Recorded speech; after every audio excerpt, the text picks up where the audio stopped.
Welcome to This Dumb Week, a weekly live Twitter space hosted by Alex Marinos and yours truly, Dr. Rollergator. Available in podcast form on Apple Podcasts, Spotify, Amazon Music, Audible, iHeartRadio, and others. Alex, welcome back. Have you had a sufficiently dumb week? Yes, officially with controls and AI. My week has just been dumb. You'll be happy to know, Alex, that we are simulcasting to more platforms now, which means that your tardiness is now amplified. So I hope you know that this is good. This is good. We are now simulcasting to YouTube and Substack at the same time. Whoa, that's nuts. So we'll see how that goes. It's a little I'm sorry tricky. I'm late, everybody. In stereo. With all of the keys and all of the authorization stuffs, but it's all connected, and as far as I can tell, we are live on all of those platforms, and that'll be fun and nice. All right, Alex, are you ready for today? Are you ready? Are you prepared? Are you set? I can never be ready, Gator, for what you bring up every week. Okay. Well, we're going to get started with the first news of the day. Tonight, there's an active search for a missing giraffe outside San Antonio, Texas. Workers at the Cedar Hollow Ranch say that Gracie the giraffe wandered off the property last week. Authorities say she could be in danger due to the rugged terrain as well as mountain lions and coyotes in the area. A $5,000 reward is now being offered for tips leading to Gracie's safe return. There you go, Alex. Gracie the giraffe is missing from the zoo. Pray tell. For 2 weeks. Is it a Chihuahua giraffe? Like, how exactly does one misplace a giraffe? It is not some sort of pygmy giraffe. It doesn't have giraffe dwarfism. It's a normal sized giraffe that somehow just wandered off undetected from the zoo. For 2 weeks. It's been missing for 2 weeks. So that's how difficult apparently a giraffe is to find. Did giraffe get access to Mythos or? I don't know, but this giraffe is on the loose. Now, excellent at evading security measures. That's all. I don't want to stick my neck out there too far, but I hope that it's found. All right. Good start. Let's get it going. All right. Next story we have on our speed run, which we do at the beginning of every episode here. Okay, this is just awful. Listen to this. A woman is suing after she claims she got herpes from eating a sandwich from Arby's. The Oklahoma woman says she started developing symptoms in March. She went to the doctor and tested positive for oral herpes. She says that she noticed the manager at the Arby's was visibly experiencing an active outbreak at the time, and she asked to see surveillance footage. The lawsuit claims that workers tried hiding it from her, even bribed her with free food to drop it, but she didn't. She got the police involved. They were able to get that footage, and the lawsuit says it shows the manager spitting into the woman's food. The manager has now been charged with felony poisoning with intent to injure. Meanwhile, the victim is suing Arby's for allowing the woman to work near the food while having an active outbreak. Now, Alex, I think the plaintiff is going to have some trouble because, herpes is somewhat of an expectation when you go to Arby's, if you ask me. So the fact that you are getting something that you somewhat expect. Years ago, Alex, you might be aware of the famous case at McDonald's where a woman had sued McDonald's because she spilled coffee on her lap in her car. Yeah. Okay.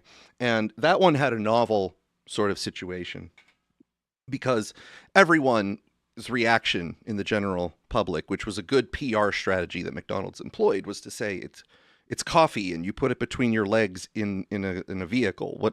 It's hot. What do you expect? But it turns out that the details of that case were a little bit more insidious in that she had third-degree burns on her legs because the McDonald's coffee was kept at an extremely high heat, much higher than a normal average cup of coffee you would make at your home, in order to prepare people for a long car ride to the office. So they wanted it to stay hot all the way to the office, maybe 45 minutes away from the person who's driving or something like that, the long commute.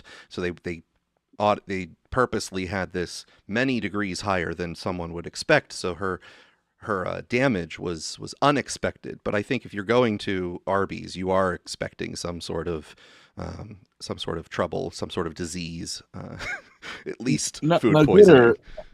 I have noticed that you have it in for Arby's, and what is the nature of this vendetta you have against this one chain? Alex, how long have you known me, and you just don't understand the obviously? No, I know you hate them. But did they serve gator meat or what? Alex, when was the last time you had Arby's? I don't know. I don't know if I've ever had Arby's. Do you see why it should already be given somewhat of a deference on the gross side of food? You've never had a craving for it. You've never said, you know what, I'm hungry. Arby's comes to mind as the place I'm going to eat. There's a reason for that, Alex, and that's because Arby is gross. Arby is horrible. You can only do so much with roast beef, and they do it all, and that's gross. Okay. See, it's an aesthetic issue you have with I don't know if it's aesthetic, Alex. Their food is gross, and I mean, it doesn't look particularly appetizing, sure, but it also tastes gross, and so you sort of get what you pay for. I don't know if this is still their slogan, but it seems you and their corporate are in agreement. Arby's is different, and different is good enough for some people.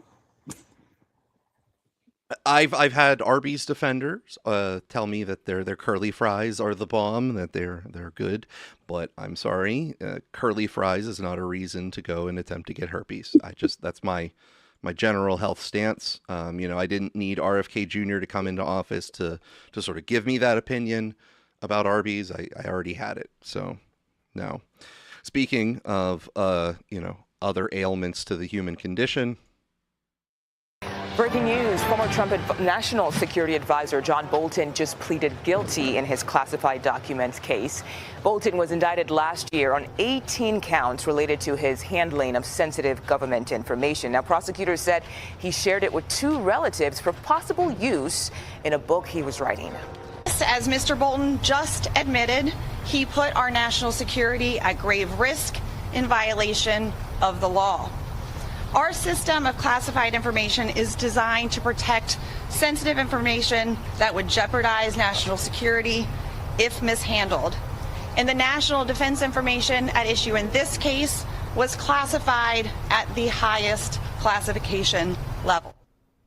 CBS News legal contributor Jessica Levinson joins us live right now. Jessica, thanks for your time. Will this plea help him avoid prison time? Absolutely. He was facing 18 counts. He decided to plead guilty to 1 count. And so obviously, if this did go to trial, if he was convicted on all 18 or even more, he certainly faced the possibility of more than what he's looking at right now, which is 60 months probation and, of course, restitution, where he's essentially, I think, going to have to pay back the profit that he made from this book. Oh. So obviously, most cases don't go to trial. When it comes to a plea deal, both sides generally are getting something. In this case, he's avoiding the possibility of being convicted on the 17 other counts, pleading guilty to 1, and assuring himself that this will be less time than if he was convicted on everything. And Jessica, as you mentioned there, Bolton only pleaded guilty to 1 count of the 18 charges against him. So what's the next step here? When we look at the big picture, when do we realize if the judge is okay with this plea agreement? What comes next? So the judge will look at and bless the plea agreement. In the vast majority of cases, not only do they not go to trial, but a judge accepts the plea agreement as long as it is voluntary and both parties understand exactly what they're agreeing to. Then there will be a sentencing, and the judge is not going to do that this week, is my strong suspicion. We're talking about months, where both sides will submit sentencing memorandum and talk about why John Bolton will say that he should get the lowest amount and no prison time. And I think the prosecution will argue that there should be something closer to 60 months in prison. And Jessica, can you talk to us about how this particular case is different from other cases against President Trump's political enemies? I think this is a really important question. And so apologies. I don't know if I froze there, but the question goes to the idea that this investigation actually began during, and apologies, Mugo, I don't know if I it's fine. froze Keep there. going. Just keep going. It's totally fine. Sorry. So this investigation actually ramped up during the Biden administration, and that is significantly different. What we also have in this investigation, something I always look to, is that in fact, career prosecutors supported this prosecution. When you look at Letitia James, when you look at James Comey, what you have are career prosecutors indicating serious concerns about those cases. And so this case, I think, is different because the career prosecutors, not people who are politically appointed, are saying, we think there's a there, and because we have the investigation really ramping up during a different administration, during the Biden administration. That's right. That's right. Jessica Levinson, thank you so much for giving us some context there. Appreciate your time today. Now, Alex, keen observers might realize that the reason that this Trump prosecution is legitimate is because it started under Biden, and therefore it gives it some air of authenticity, because John Bolton was also a foe of Joe Biden. He was technically a political enemy under the same sort of paradigm that you would consider him a political enemy of Donald Trump. So it's just making sure that your team is the one who has declared him the political enemy that gives it the authenticity that you need. I guess all that's left is to find out how many years the judge is gonna bolt on. Good work, sir. I'm proud of you. Thank you. Very, very proud of you. Okay, now, Alex, I got some bad news. Okay, they did my boy dirty. They did him dirty. You could say nature is the one responsible for doing him dirty, but they still did him dirty. All right. Vanilla Ice who's sees ready Freedom to play? 250 concert. Vanilla Ice sees Freedom 250 concert scrapped due to bad weather. A concert intending to commemorate America's 250th birthday as part of President Trump's Great American State Fair was abruptly canceled Friday, just 2 hours before Ice Ice Baby rapper Vanilla Ice was set to take the stage. Freedom 250 event organizers announced that the event would close early on Friday due to inclement weather in the area and would reopen Saturday morning. Quote, "The safety of our guests, staff, and partners remain our top priority. We are actively monitoring conditions and will provide updates as they become available," the organizers said in a statement on social platform X. Vanilla Ice continued to perform even though mutants were trying to kill each other in the middle of the dance floor back in the 90s, and he's not being honored by continuing to be able to play just during a little bit of, a storm. That's so disrespectful. You think there was ice buildup? Are you in Oh my God. you in a particular mood today, Alex? I guess I don't know what to tell you. So he was sorry. So the thing is that they did have some sort of concert thing that he was finally slated to play on. Well, that didn't get canceled, or the event faced numerous setbacks after multiple artists canceled their performances, including Martina McBride, the Commodores, Bret Michaels, and Bust a Move rapper Young MC, citing political ties to the event that they were not made aware of prior to committing. Vanilla Ice, whose real name is Rob Van Winkle, was the lone holdout. After other artists dropped out, my boy was committed. He was the only one going to perform. Screw it. He's going to do it. Hours before the event was scrapped, he called the concert a once-in-a-lifetime opportunity in a post on Instagram. And there you go. "We're about to have a great party tonight," the rapper said, showcasing a massive stage on the National Mall where he was set to perform. "This is going to be epic." It was unclear whether the concert would be rescheduled for a later date. The musician had previously said his decision to perform at the event was not influenced by politics, but came from a place of patriotism and wanting to celebrate America's independence. I can't believe they did my boy wrong like that, Alex. They need to do a rain check on that, and I'm not joking, sir. This is an outrage. will you go? Will you go watch him? Where are you going to? I was not going to. I listen. I have other things to do. I can't necessarily just be everywhere at once, even though, that is a good movie. Everything Everywhere All at Once is a good movie. I just can't be that ubiquitous. I'm sorry, but he was really excited, and they disappointed my boy. I'm sorry. I'm a little bit. I'm personally offended on his behalf, Alex. I'm getting Godfather vibes. The look what they did to my boy. Yes. Well, Anyway. look what they did to him. 2 hours before they rain him out. Come on. Like literally, yeah. He was the one survivor of the cancellation of the whole thing. Mm-hmm. He still couldn't play. Ice was willing to brave the summer heat, despite the melting risk. And I demand you give yourself a duck right now. Thank you. All right. Yep. Well, it happened. It does. Continuing to move forward here. Next tonight to the NFL star arrested and charged with felony kidnapping and armed robbery. The Detroit Lions' Terrion Arnold in court wearing a suicide prevention vest. He's accused of targeting 3 victims. And here's ABC's Morgan Norwood now. Tonight, Detroit Lions cornerback Terrion Arnold appearing in court, accused of orchestrating a robbery and kidnapping plot.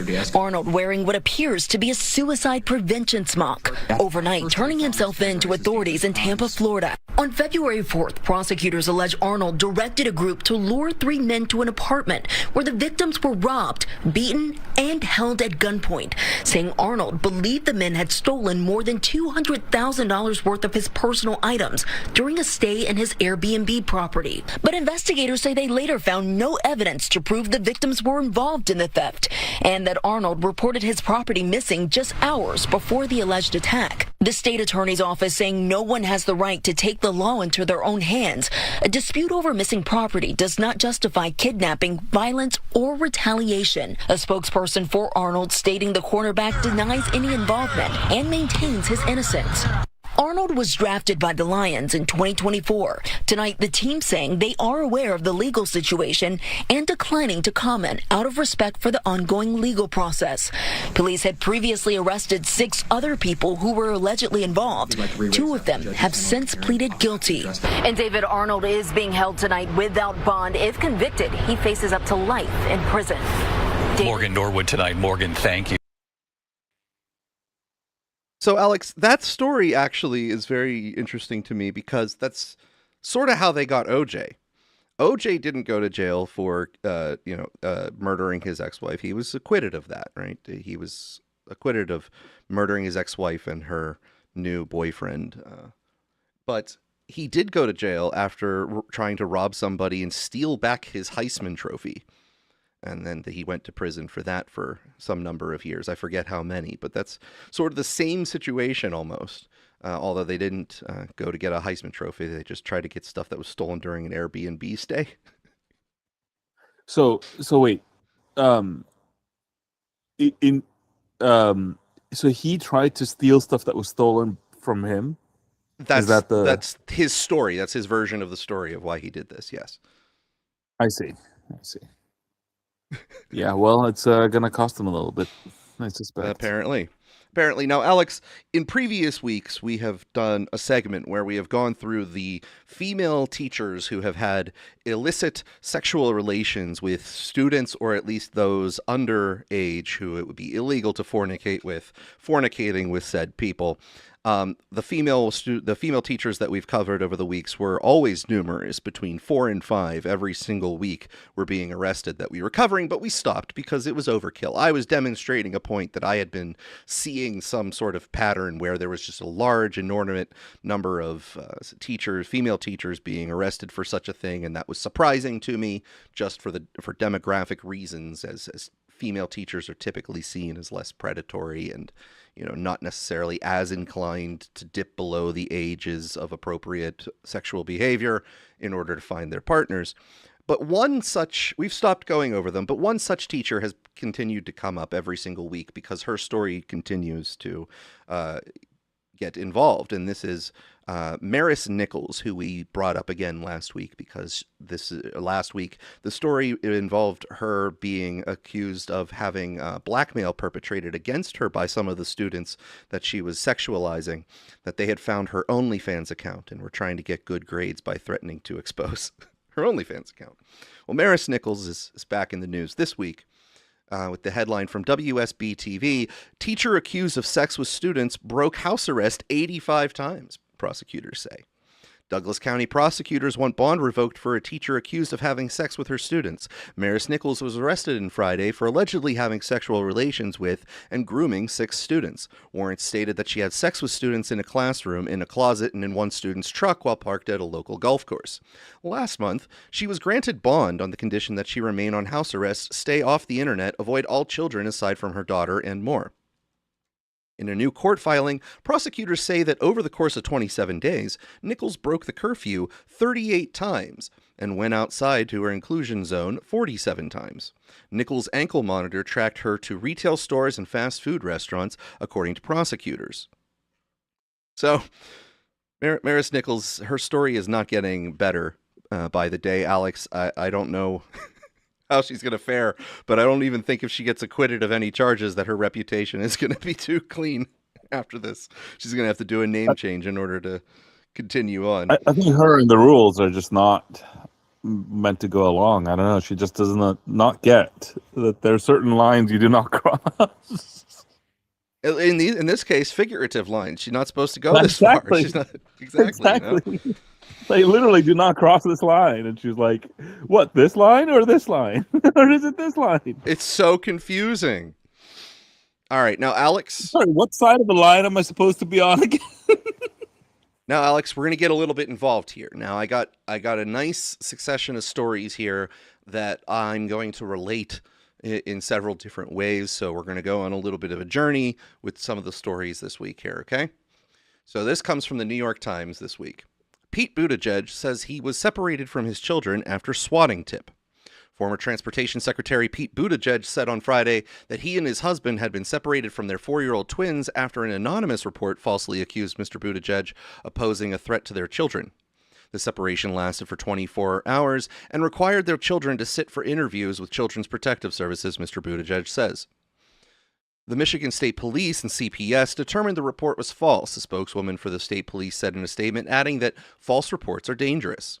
Quote, I've been through political attacks in office, death threats in public life, and rocket attacks in war, Mr. Buttigieg, a military veteran, wrote in a Substack post titled, A Terrible Thing Happened to My Family.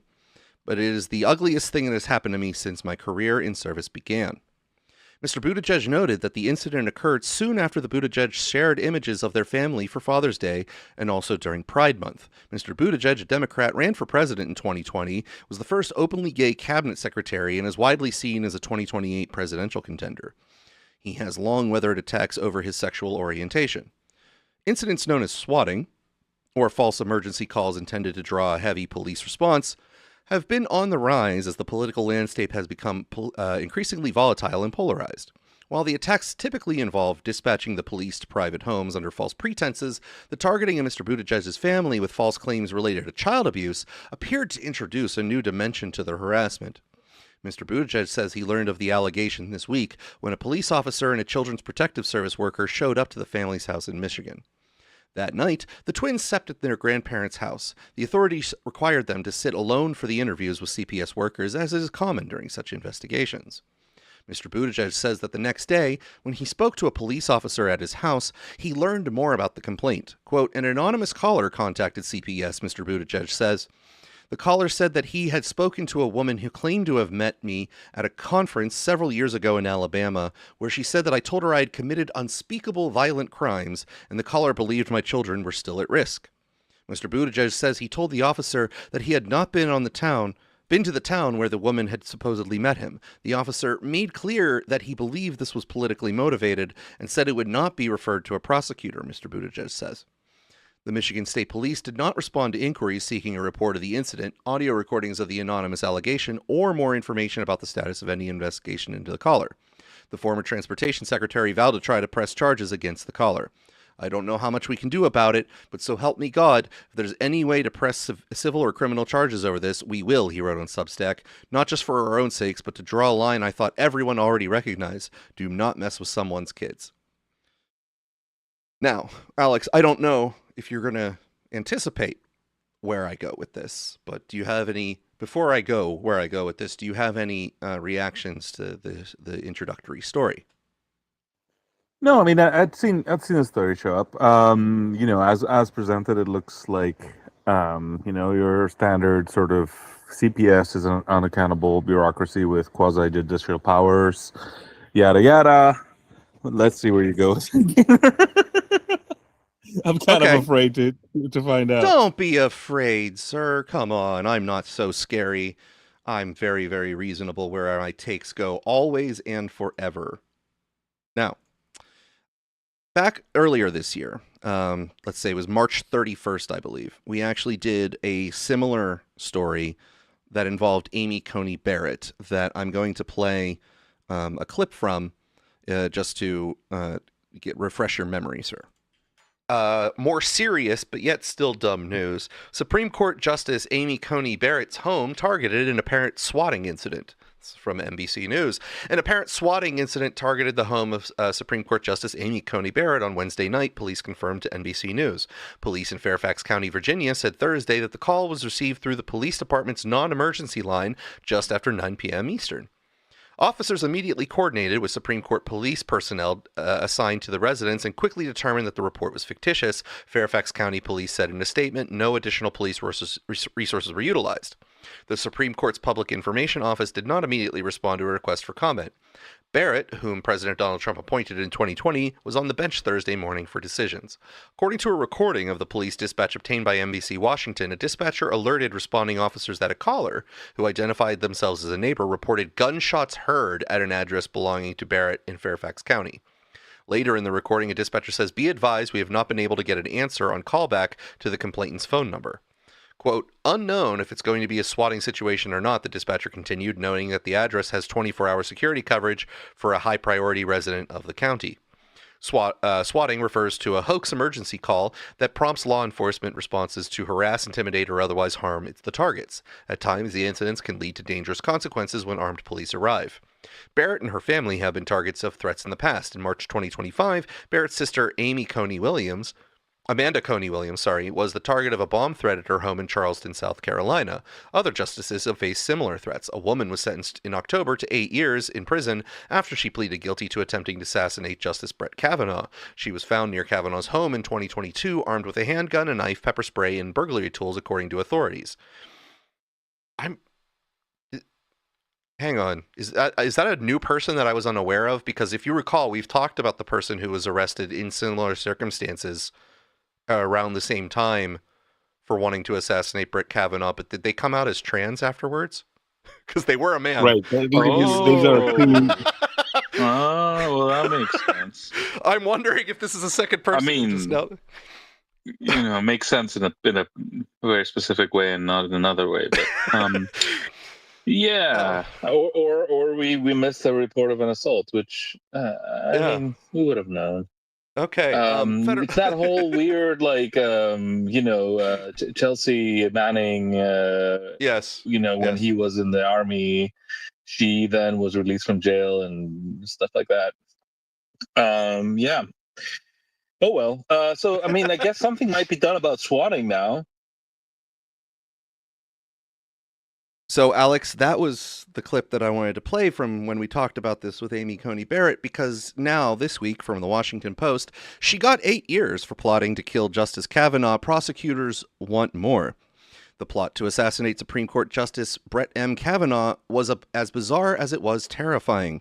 From her home in California, 26-year-old Sophie Rosk figured out Kavanaugh's address in suburban Maryland. She bought a gun, practiced shooting, and acquired lockpicking tools, black face paint, and a laser sight. After packing her gear into a suitcase, she checked the airport. Rosk flew cross-country and took a cab to the justice's home, arriving just after 1 a.m. Exactly what prompted Rosk's next decision not to proceed with her plan has long driven debate over how many years she should spend in prison, and it remains central to a new chapter in the case. The Justice Department's effort to keep her behind bars much longer. On their first try last October, Justice Department officials sought at least 30 years, but a judge handed down 8. Woefully insufficient, they said afterwards. Their opening brief, a written argument that typically challenges whether the sentencing judge followed proper procedures, abused their discretion, or both, is due Monday in the U.S. Court of Appeals for the Fourth Circuit. Experts in federal criminal law say prosecutors have legitimate arguments, but facing the broad discretion typically afforded sentencing judges. Rosk's plan took shape over several weeks in 2022. She was arrested blocks from the Kavanaugh's home and later pleaded guilty to attempting to assassinate a Supreme Court justice. U.S. District Judge Deborah Boardman handed down the original sentence on October 3rd during a 6-hour hearing, including 2 hours she spent explaining her reasoning. She was very conscious in building the record and explaining what she was doing, said Douglas Berman, a law professor at Ohio State University and author of the widely cited blog Sentencing Law and Policy, one of 4 experts who, at the Post's request, reviewed a transcript of Boardman's findings and the arguments presented by both sides. Berman expects the Justice Department attorneys to focus on the moment Rosk abandoned her attack plan and emphasized earlier arguments. It was only the presence of 2 deputy U.S. Marshals outside Kavanaugh's house that prompted Rosk to walk away. Quote, if the coast was clear, Assistant U.S. Attorney Corinne Mao said in court last year, the defendant would have proceeded to break in and shoot the Associate Justice. Rosk and her attorneys have offered a different explanation. During the cab ride, they say Rosk began second-guessing herself. When she arrived, she suddenly found herself in a neighborhood of real people, including her intended target, and the prospect of murder no longer seemed abstract. Quote, my whole perspective shifted, Rosk wrote in a letter to the judge. Boardman questioned and analyzed both arguments, but ultimately sided with Rosk's. Quote, law enforcement's presence may have moved the needle for her, but there is insufficient evidence before me that the presence of law enforcement was the only reason she abandoned her plans, Boardman said. We simply do not know what would have happened if the marshals had not been there. Once the judge reached that conclusion, Rosk's conduct after walking several blocks away and not being followed by the marshals worked in her favor.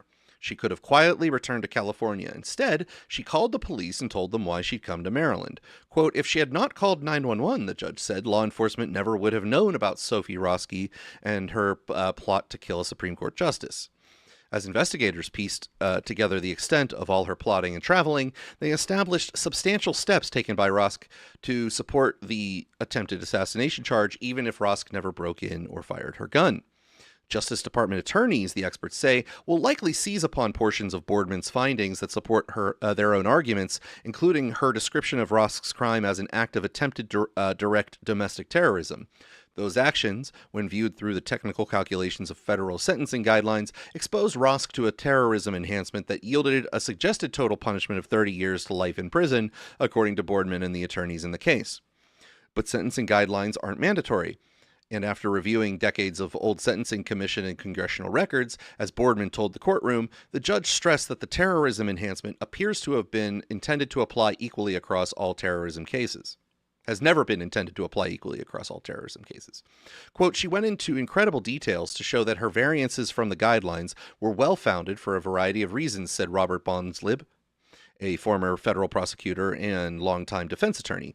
Boardman also said that 8 years represented a substantial punishment for someone with no prior criminal record, not even a traffic citation, and it would serve as a deterrent, she said. Quote, let me be crystal clear, so nobody misunderstands me, Boardman told the courtroom. What Sophie Rosk did, devised and nearly executing a plan to kill a Supreme Court justice in an attempt to change a Supreme Court ruling and the composition of the court, is absolutely reprehensible. Quote, a message needs to be sent to people who are considering harming judges, the judge added. Prosecutors, however, are more likely to argue that the conduct demands a louder message. Anything less than 15 years, Mao argued last year, creates a risk-worthy proposition. Quote, this wasn't some person getting picked up after writing a threatening email to a friend, Berman said. As a matter of basic policy, the Justice Department could argue you want a longer sentence to make sure people abandon this kind of plan a lot earlier. The breadth of Boardman's analysis, covering Rosk's childhood, her mental health struggles, and the origin of the terrorism enhancement and the many steps she took towards the attack, gives appellate attorneys plenty to scrutinize. Now, Alex, I would like to point out that we are now on paragraph 26 of this article. Okay? Paragraph 26.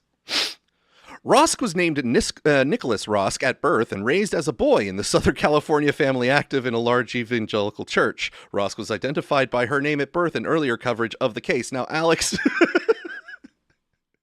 26 paragraphs to answer the question that I asked automatically.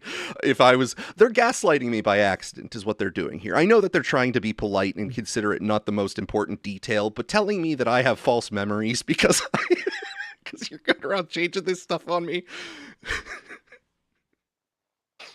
I mean, they're taking a big risk though to help you out. They could be accused of dead naming. So 26 paragraphs, Alex, before they get to that point.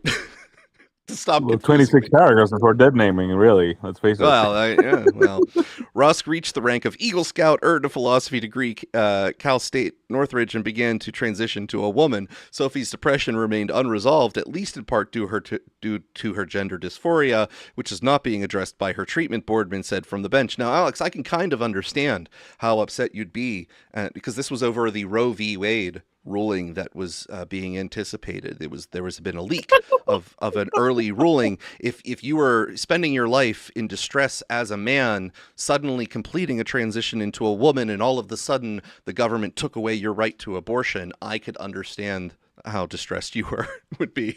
Look, Gator, I think we're looking at a double counterfactual here. Okay, the rare case where she was upset that if she had been born the right sex or wrong or whatever, the desired sex, she would have been prevented from aborting a child that she would have presumably conceived. So she considered assassinating the judge, but changed her mind, and now she is. Well, it's unknown. It's unknown. Being convicted of. It's unknown planning? if she changed her mind or he changed his mind. We don't know. Somebody changed somebody's mind anyway. Yeah, someone changed their mind, and whether it was he or her who changed the mind of them together, I don't know. It's up to their state of mind. So I'm glad that I had a way of segueing from Pete Buttigieg brilliantly into that, because it just all came together in one nice big connected happy family of stories. Sorry, how does this get back to Buttigieg? Because the story was read in conjunction with the swatting event of Amy Coney Barrett, where they started talking about she, and I said, wait, wasn't the person who went to assassinate Kavanaugh a male? Was there another assassin? And there's a brand new update to this, the assassin story this week. It all fits together. It's a nice glove, Alex. I see. Okay. This is...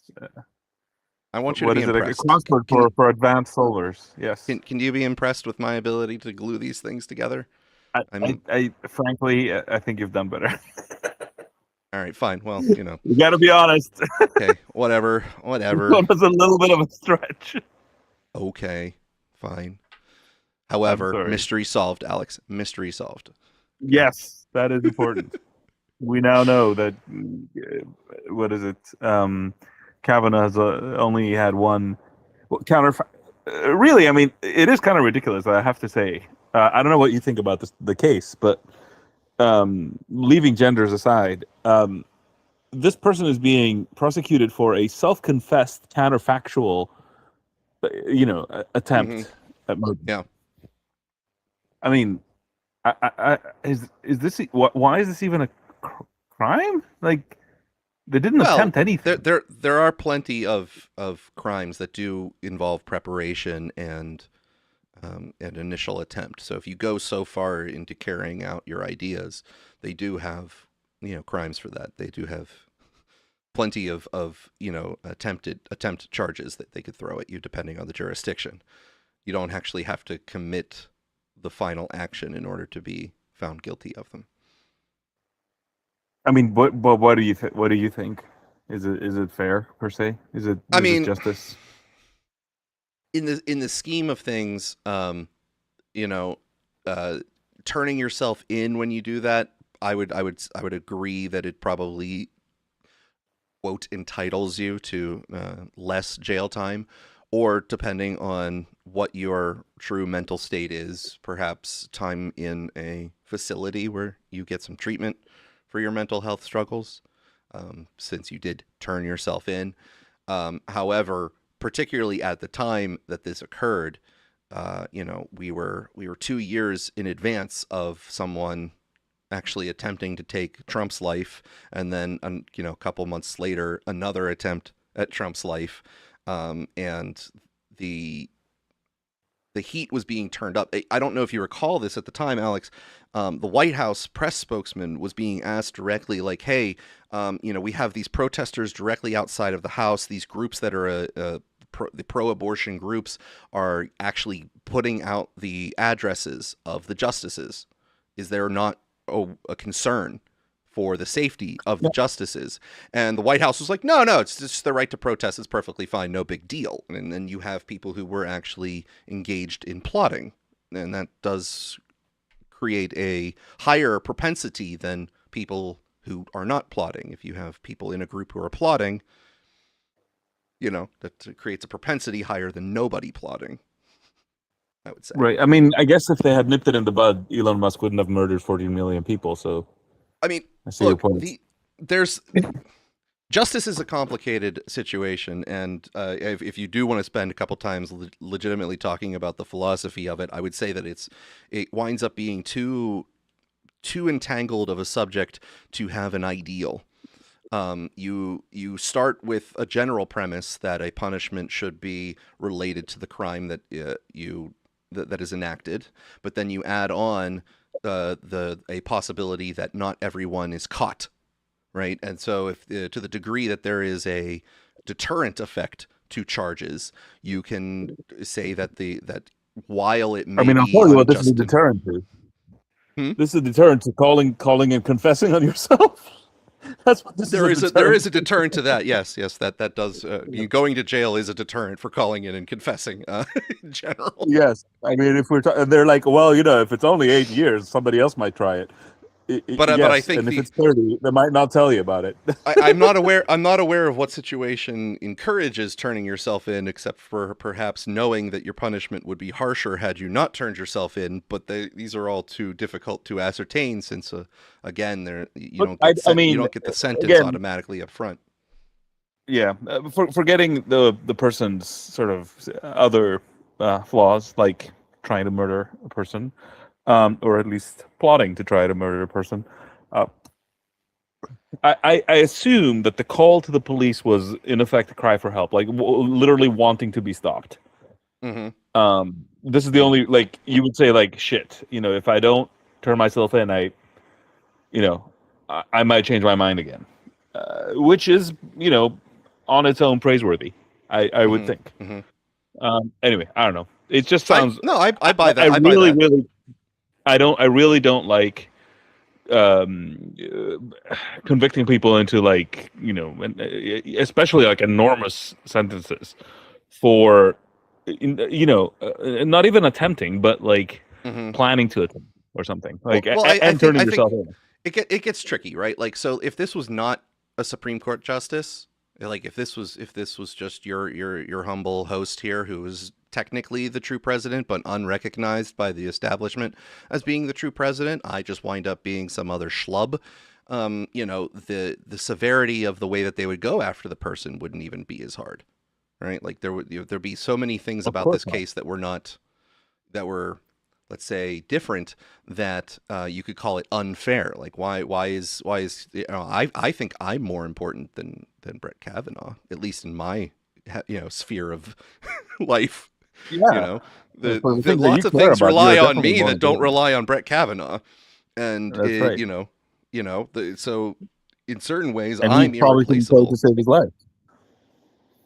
So I'm irreplaceable in many spheres where you substitute me for Brett Kavanaugh and the whole thing collapses, right? You can't. We're just not swappable in that degree, and so if the charge is harsher because of the target, that adds a degree that people can say is unjust. I don't know if there's a perfect answer, Look, the terrorism charge is straight up regime maintenance, right? It's literally saying this person is very important to the regime, and taking him down would create it's not additional just violence. I mean, I don't know. The regime. It is the U.S. constitutional placement of a person.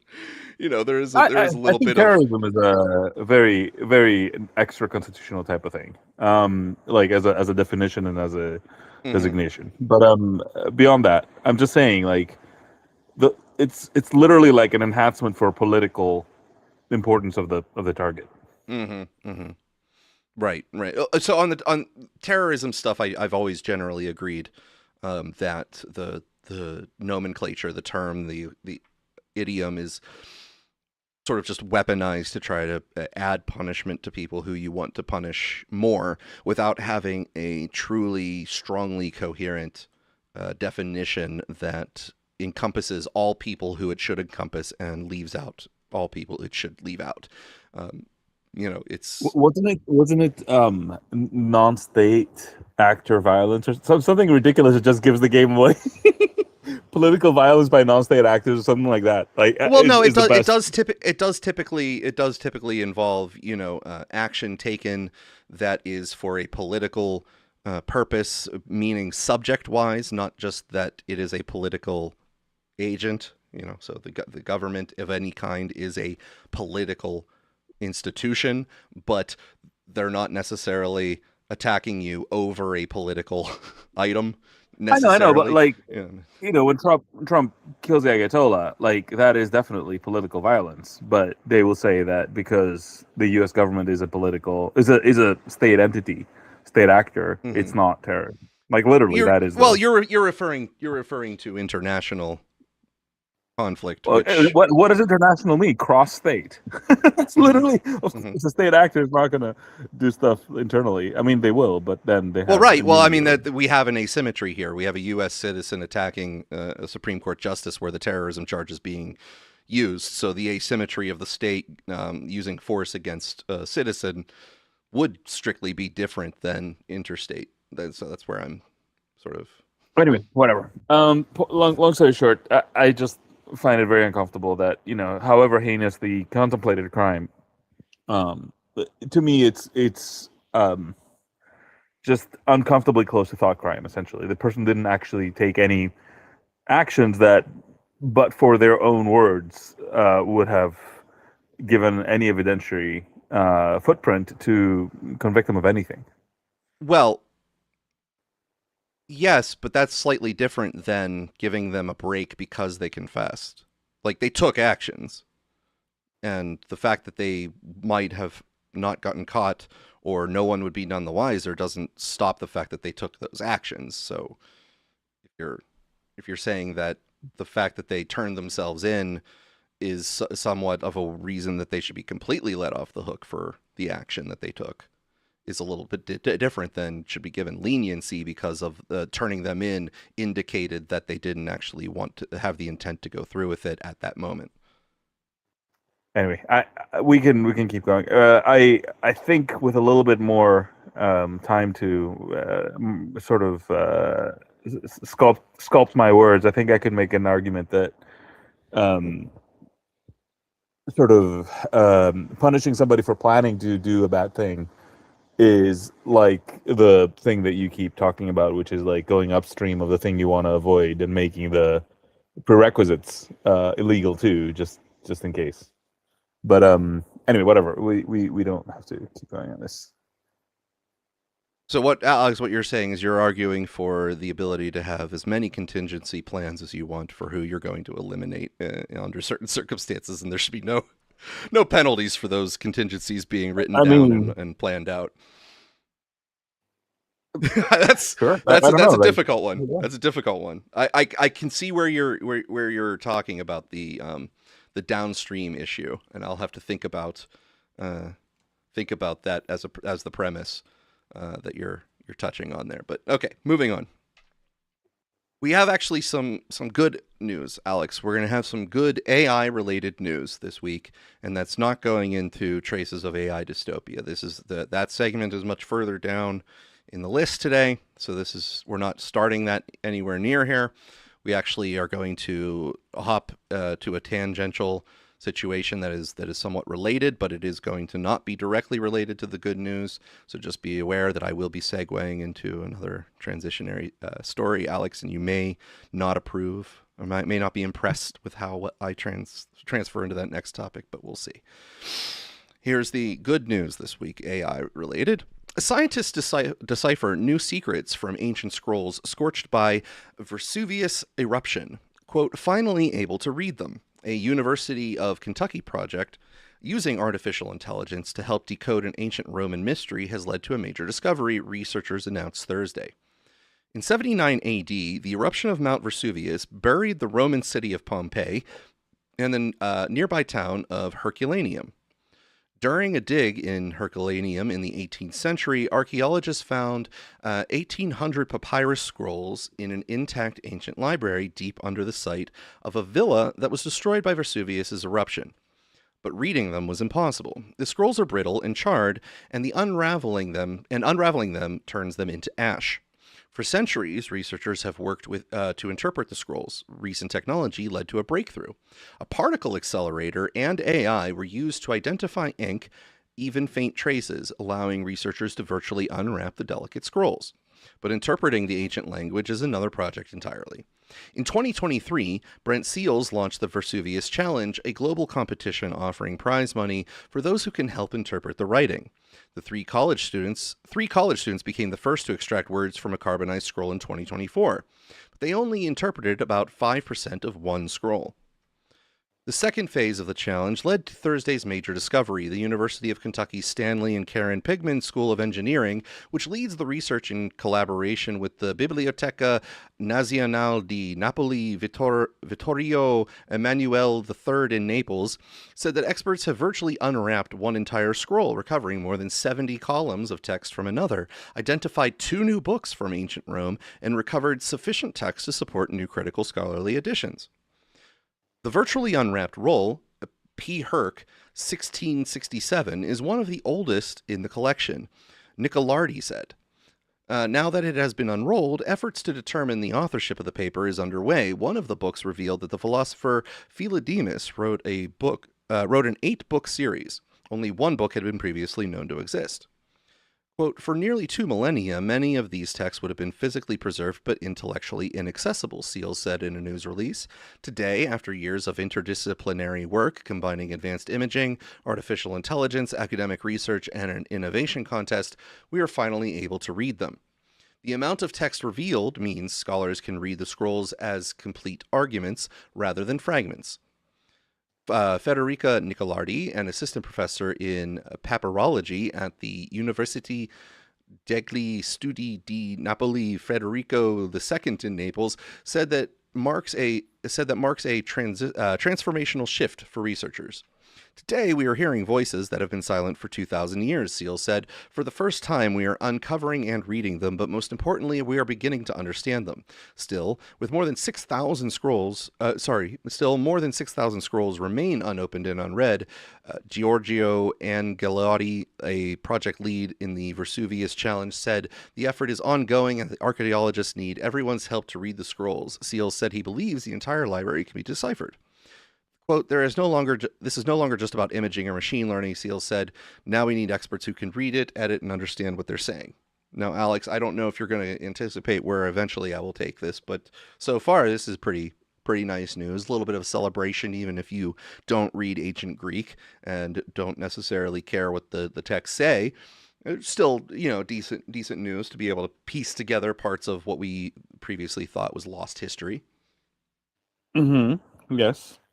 There's no trick to that lead-in. You're not going to be. I've spent many years of my life trying to avoid ancient Greek, especially in school. But keep going. Okay, all right. Well, I'm gonna go and jump into something from the Smithsonian this week that delves into the history of this endeavor just a little bit more, because then at the tail end we're going to catch where my segue is. What are the Herculaneum scrolls and why are they important? Well, they're a collection of carbonized papyrus scrolls from around 2,000 years ago, ancient Roman times, that were buried by the eruption of the Vesuvius volcano, the same one that buried Pompeii. Joe Marchant is a Smithsonian contributor who's covered the story for several years now. Often the scrolls are described as the only intact library we have that survives from the ancient world because they were buried by the volcano. You've got these carbonized scrolls that were kept underground for all that time, so they have survived. But the only problem is you can't unwrap them to read them without destroying them. So they've been this big archaeological mystery since they were discovered in the 18th century. what do they look like now? Some of them have been pulled apart and are basically crumbled into dust and are in hundreds of pieces. But there are a few hundred that the sort of worst, most charred cases, if you like, that were left intact as a lost cause. They've been described as saggy brown burritos is one of the least rude descriptions that I've heard. They're kind of crumpled, crushed, wrinkled. I mean, they look like nothing. They were thought supposedly to have been pieces of coal by the workmen who first uncovered them in the 18th century. So they just really look like very sorry objects indeed. You would not think that you were going to get a lot of information out of them. Do we know how they were recognized when they were found as carbonized scrolls? It sounds like they could have easily been mistaken for something else. Yeah, well, a lot of them were supposedly just thrown away or burned even for heat by the workmen, these 18th century workmen who were first uncovered them. What these workmen had discovered was an ancient library buried underground since the Vesuvius eruption in 79 AD. The library itself was situated in this luxury Roman villa on the shore of the Bay of Naples. It possibly belonged to Julius Caesar's father-in-law at one point. This beautiful villa with walkways, columns, statues, works of art, courtyards, this luxury residence. The workmen are digging tunnels essentially through the site, sort of uncovering it, find these lumps, initially just think that they're coal, burn them, throw them away. To be honest with you, I don't know exactly how it was first realised that that was not what these things were, that they were actually incredibly precious. But once that was realised, then there was incredible interest then in trying to read them. This was a really unique, spectacular find. We just don't have literary written sources from the classical world. Most of the works of literature or philosophy or whatever it is that we have been sort of copied and therefore selected through the centuries, but to actually have these original pieces from the time is just really, really incredible. So there was all sorts of efforts to try and open these scrolls, most of which ended up being very, very destructive. What else has hindered efforts to read the scrolls, aside from the fact that they fall apart if you try to physically unroll them? Yeah, so technically this is an incredibly difficult challenge. There have been attempts to open them, and essentially you end up with hundreds of pieces or strips, because it's incredibly thin, this papyrus. You might have sort of hundreds of rolls. So imagine it tearing off in strips, but then you've got different layers then stick together. So each of your strip might consist of a different number of layers, and then you've got to try and piece those together as a jigsaw. So there has been a lot of work going on among papyrologists to try and decipher, translate, interpret those pieces, sticking the bits back together. But then they were kind of put aside as a lost cause. I think a lot of people thought that those were never going to be read. They were just going to sort of sit there in the library archive. As Joe mentioned, the scrolls were incredibly fragile. But that's really just the beginning of why researchers were so stumped. First, how could they separate all the layers of paper? You've got to find a way of looking inside them, working out where the surfaces of the papyrus are, and then reading the ink. They're so crumpled, and you've got all of these layers. Some of them are stuck together, rolled very tightly. How do you even image and find the surfaces? Yeah. Then there was the ink itself. A lot of ink from ancient papyri has got iron in it. So if you X-ray, that ink will glow very brightly. But the problem with this ink is it's just carbon and water. It has exactly the same density in X-ray scans as the papyrus. So you can do your X-rays, you can do beautiful 3D scanning, whatever you're going to do, but it's like doing an X-ray of a body, but you're looking for the bones, but the bones are completely transparent. Like, the ink doesn't show up. Enter Brent Seals, a professor at the University of Kentucky. He's a computer scientist, so he's not a classicist. Quite an unusual person to be spearheading this attempt to read these ancient scrolls. He was originally interested in computer vision and then got interested in how could you use algorithms to flatten out images. One of the first things that Brent Seals worked on was a very old copy of Beowulf in Old English that was kept in the British Library. Part of the problem when you take photographs of very old manuscripts like that is it's all kind of warped and sort of folded and cockled. The surface isn't flat. So if you just take a photograph of it, you're not going to be able to see all of the writing. So the idea was to develop software where you could scan the not flat three-dimensional surface and then flatten it out so that you would have a nice flat surface. You could read all the writing. So then moving from there to actually virtually unwrapping something that was rolled up. And a few years ago, the team did that on an old scroll from Ein Gedi on the shores of the Dead Sea that was burned by fire in the 6th century AD. And they took the CT scans of that and were able to then virtually unwrap that surface and see that written inside was actually some text from the book of Leviticus. So that was an incredible advance. Then, in 2005, a colleague showed Brent Seales the Herculaneum Scrolls. And he told me that just blew his mind, like just the scale of that challenge and the potential for the information that you could find. But he's quite interesting in that he isn't so interested specifically in some of these ancient Greek and Roman sources that most papyrologists would be interested in. He's actually a devout Christian, and he is really interested in the origins of Christianity. The volcano erupted 79 AD. These scrolls were buried. So, this was the time when Christianity was just beginning, and the philosophers in ancient Greece and Rome in that world would have been very aware of what was happening, probably interested in this new religion that was starting up.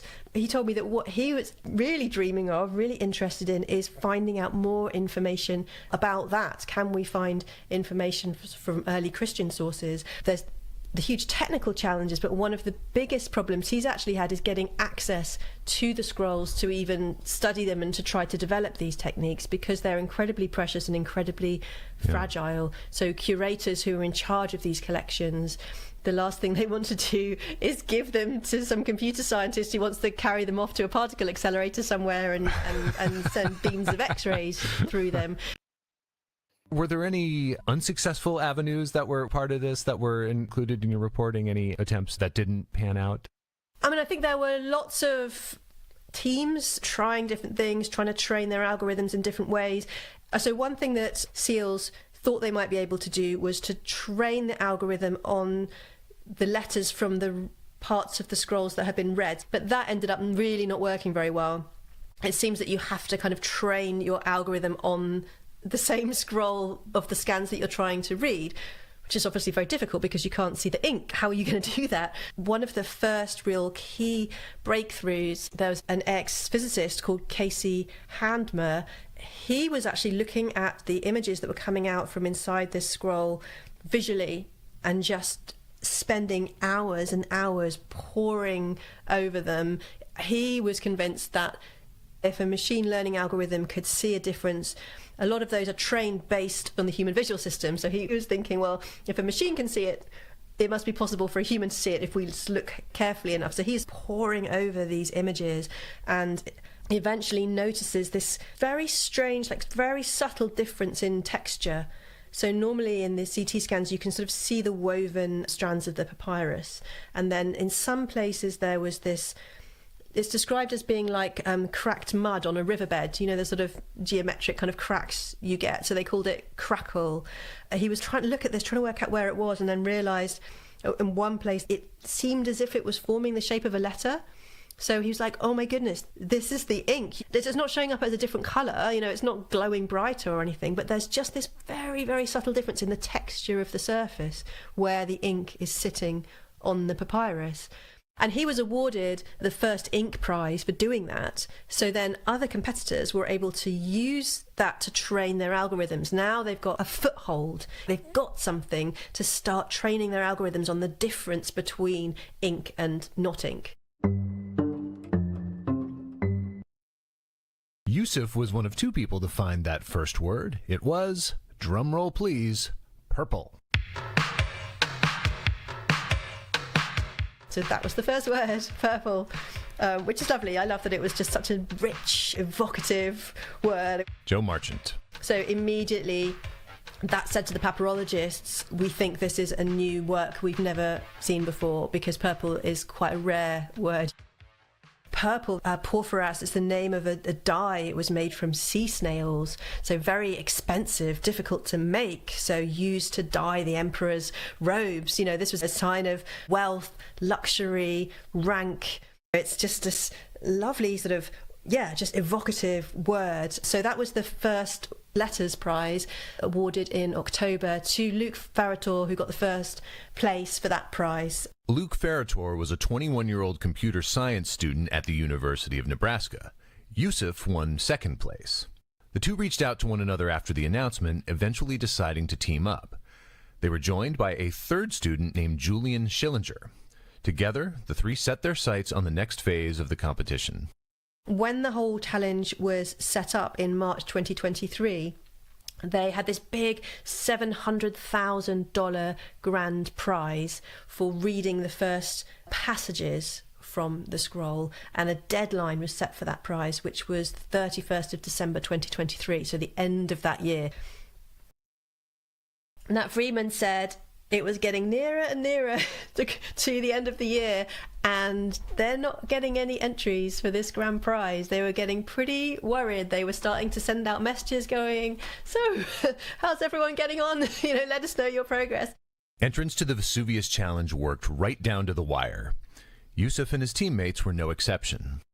What were your last few days like prior to the deadline? They were quite sleepless. I was trying to make sure that I am not submitting on the last day, which I usually do, like in every other thing. I knew that a lot of people would be submitting at like the very last day or the very last minute. I was also not sure about, there was a time factor, like if you get to the threshold of winning first, you win. I was not sure where are we on that. Do we have the best models? Where are we? You don't know about other teams. And so you also want to guarantee that you're first in case there's like a tie. So there was like the time factor and the quality factor, and you're trying to, okay, do I submit now? Do I try to make it better over the next week? Is it getting better? Is it not getting better? And I made like one submission. All right, Alex, that was a little long. Did the name Luke Ferrator stick out to you in that story towards the end there? Check your signal. What was that? Yes. Check your signal. Okay. Yes. Check It my does, of course. I signal. knew Okay. exactly where you were going. Oh, as soon I'm as glad you mentioned did. the seven. Yeah. Yes. Okay. So here's kind of where the transition point comes in. Is Luke Ferrator, Alex, to beat the punch here to who Luke Ferrator is in this story. He actually became somewhat of a hot item, not in a good way, unfortunately, in the press as the Trump administration was coming into its second term. And I'm going to highlight that what the heat that he was getting by this article from The Bulwark, Alex, written by the insufferable Jonathan Vinnie Last, titled "The Boy Genius Who Killed 14 Million Poor People." On the next level, yesterday, Sarah, Tim, and I talked about this monster Bloomberg profile of Luke Ferrator. I cannot recommend it highly enough. You probably have not heard Ferrator's name before. He is one of Elon Musk's 23-year-old Doge bros who helped dismantle key parts of the federal government, including USAID. The particulars of Ferrator's story are idiosyncratic. He is in almost every way an outlier, yet the moral component is universal because it presents a simpler question: what is the nature of accountability? Luke Ferrator grew up in Nebraska, and what struck me most reading his account of life is the extent of his privilege. His father is a university professor. His mother is a physician. Ferrator seems to have been a child prodigy whose talents were recognized, encouraged, and incubated almost from the moment he hit puberty. He was supported by both his well-to-do family, his community, and a number of institutions that exist to identify and elevate gifted children. In other words, Ferrator's story is not one of a misunderstood genius who had to fight through an uncaring system. It's quite the opposite. Ferrator was homeschooled and by age 15, he was lauded for the art installations he created. He was recruited into the University of Nebraska's celebrated Rake School, which is the engineering equivalent of being given a golden ticket. He got an internship at SpaceX and a $100,000 fellowship from Peter Thiel. He won part of the Vesuvius Prize for contributing to a team that decoded a burnt ancient scroll using AI routines. According to Bloomberg, he had job offers from more or less all of Silicon Valley by the age of 21. So like I said, privilege. This is a kid who worked hard but never had to hustle, who was never told no. Even in settings where authority figures expected certain things from him, Ferreter was allowed to go his own way. Quoting, "School was never a priority for Luke, and that was well understood," one classmate says. Unlike them, Ferreter challenged professors about assignments and skipped classes to work on the music project, to work on the scrolls. It's what kind of set him apart, because he would just grind on side projects and learn, says another classmate. Ferreter didn't always invest himself in group projects. Some classmates say Rakes is supposed to be all about collaboration. The program culminates in a project meant to solve a real problem for a company or organization. In November of his senior year, Ferreter told his group he would likely drop out before theirs was complete, according to one of them. Now, Alex, before we continue on to the somewhat tangential but very much related sequitur that I have here, I would like to talk about the actual Vesuvius project in general, your opinions on it, tech stuff, and also Luke Ferreter and your reaction to the heat he got and the tone that people like Jonathan V. Lask took towards him at the Bulwark.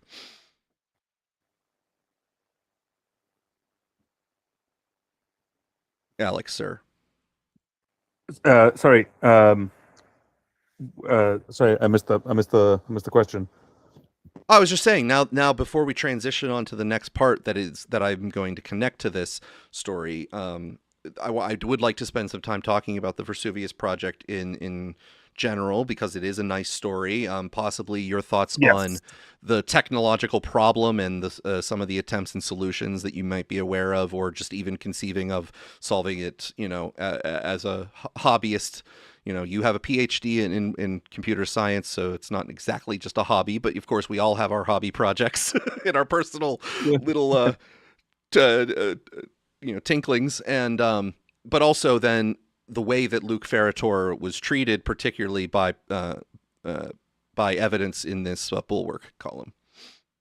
Yeah, I mean, these people are just off. I don't know. The whole Ferreter thing was radicalizing for me. This is why I know the story quite well, because they were really trying to get him killed at some point, like legitimately. I suppose they would have been subject to prosecution if they had confessed. But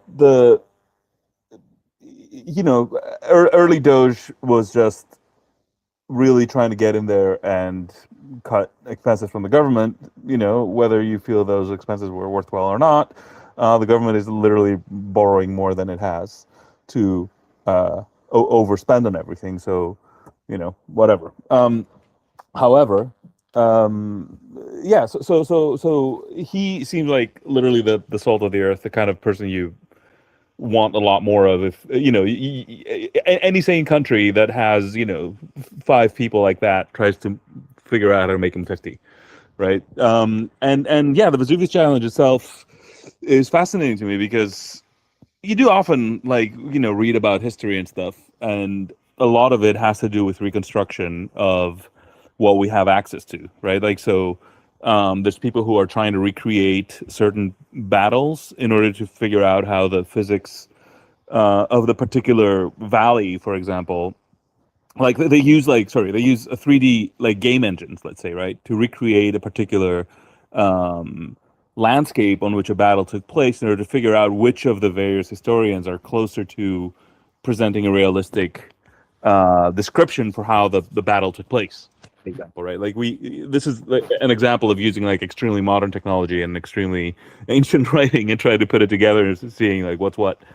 So I really like this stuff, and I find it fascinating that this professor, in fact, is a devout Christian, because once you dive into what we have of ancient manuscripts, it becomes believing in the Bible as, like a singular piece of text that has come down to us from the ages and whatever, becomes extremely difficult, right? Like there are entire segments of multiple verses in the Bible that appear in 1000 AD.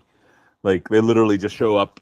All the versions of the Bible we found before then don't have that stuff in there, and they are extremely, by coincidence, they're extremely critical for specific dogmatic issues like the Trinity, right? So I find it fascinating that this person is clearly extremely capable and dedicated, and wants to find the earliest texts we have from the earliest Christian ages, and somehow is maintaining faith, even though clearly he must know what we know about the earliest copies of the Bible that we have access to.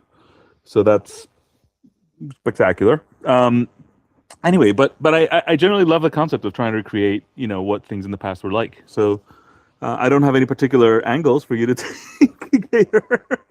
Though I will say something slightly tangential but sort of related by technique is that recently I was fascinated by this paper that came out, which showed combining a deep learning model and a generative model to find a new indicator in EKGs that human doctors could actually spot by eye, and it was an indicator of early cardiac death. So basically, combining that's more data. That's more data. We know what happens with more data. More data is bad. Right. You learned that from last week, Alex. Anyway. I listen. If you're not going to upgrade your models of the world by learning that more information is always bad in medicine, I don't know if we're going to be able to make much progress. Sorry, I apologize for that. Anyway, I found it quite exciting that they basically went deep in with deep learning and then backed out via generative AI to find a novel heuristic that human doctors can use to find signs of early cardiac death in EKGs. So in the sensors we already have, with the the brains and eyes and procedures we already have, they managed to find something that we could add to our diagnostic sort of checklist. Oh, okay. We'll save a bunch of people. All right, then it has a good component. It makes the doctor still feel important. That's right. It's correct. Yes. That's good. Yes, yeah. We need your talents, but here's some extra information that you can use. We need your talents, but you need to keep us employed. But all in all I'm saying is that I find it fascinating when you take an echo of something like a very poor data source, and manage to unwrap it, going through all the various disciplines and whatever, to figure out more parts of the missing puzzle. Now it would be, I did for a moment there wonder if we'll end up unrolling some sort of ancient shitpost. Aristophanes has a play where he mocks Socrates, for example, right? And it's all right. I guess I banged his mom. Interesting. I banged his mom last night. Yeah, I think it's called Theravamon. It's like the ones who walk in the clouds, and I guess he's making fun of him for not being based, I suppose, or the ancient Greek analog of that and whatever. But okay, or it could be something. Will we find any ancient lols? That's right. Ancient Greek theater, the comedy segment, was very vulgar. So maybe. All right.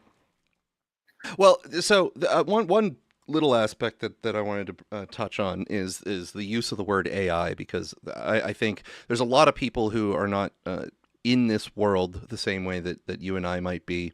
So the term AI doesn't necessarily have a clear meaning, right? That in the use in this particular case is not 100% in the way that it might be commonly used now to talk about things that are mostly generative in nature. Right. So, yes. For those non-technical people in the audience, I would like to just spend a little bit of explaining why something like this might be called AI, even though its manifestation isn't really exactly like it's you not might a be chatbot. Supposed to. Yeah, right. Yeah. It's not a chatbot, and it's not an image generator. What it is doing, at a core level, they were taking slices of these scrolls in a like a CT scan type way, and eventually with a particle accelerator. But what they were doing was attempting to get the waves to interact with this so that they could take cross sections of it, so they could take slices of it, and using those slices, they were attempting to use the computer algorithms to discern as much as possible what might be ink and what might be paper.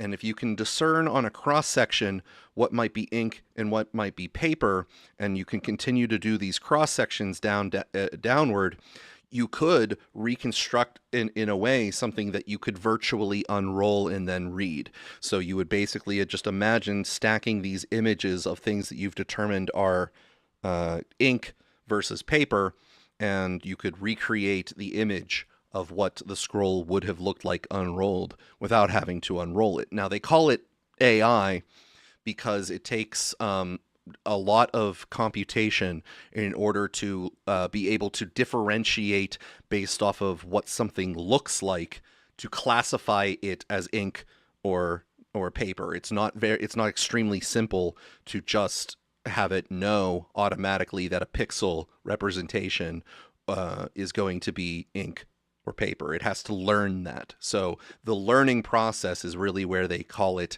AI, artificial intelligence. It's the learning process. Now, if you want to be pedantic, it's not even really anything like intelligence. It is what they call regression.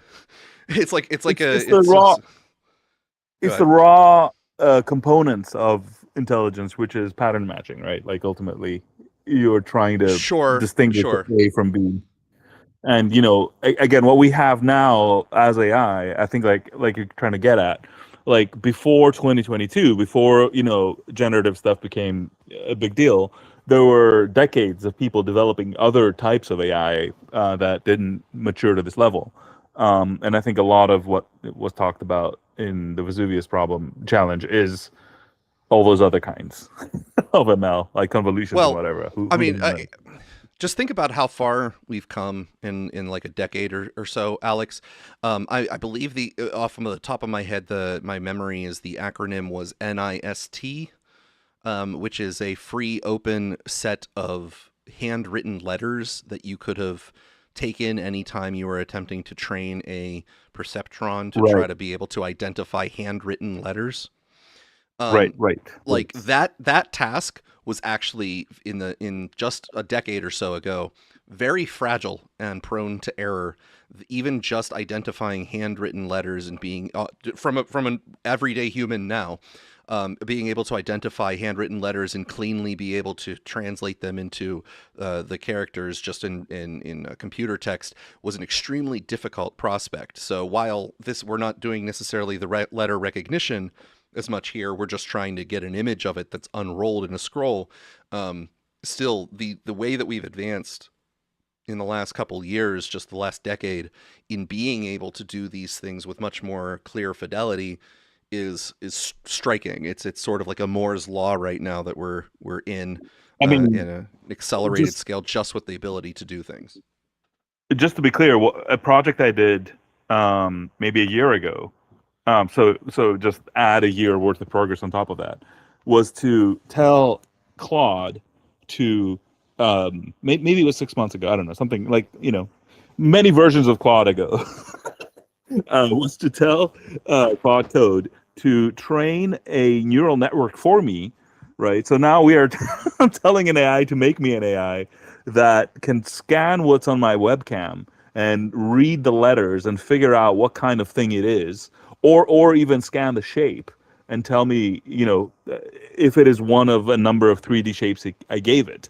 Because basically I had a 3D printed project I wanted to make, and it had a ridiculous number of parts. And I wanted it to help me sort of sequence all the different parts, so I'm not looking, at every step, I'm not looking through like 1,000 different baggies and, printed pieces. So, it helped me like put it, I showed it everything once, and it helped me put them in order, so that then when I'm building the thing, I can actually like have a fairly small selection to work through. But like it literally took my jumbled description of the task and trained a neural network that will look at my webcam and tell me, when I showed it a thing, it would tell me, where to sequence it. And it became so simple that even my kids could do it. Like they literally would be like, they would show it a thing and it would tell them a number and they would put it in the right order and continue. Right. Like, I mean, it's insane that like now we don't even I'm sure there's advanced use cases that require people, but like some amount of that technology is now able to be created by AI. Yeah.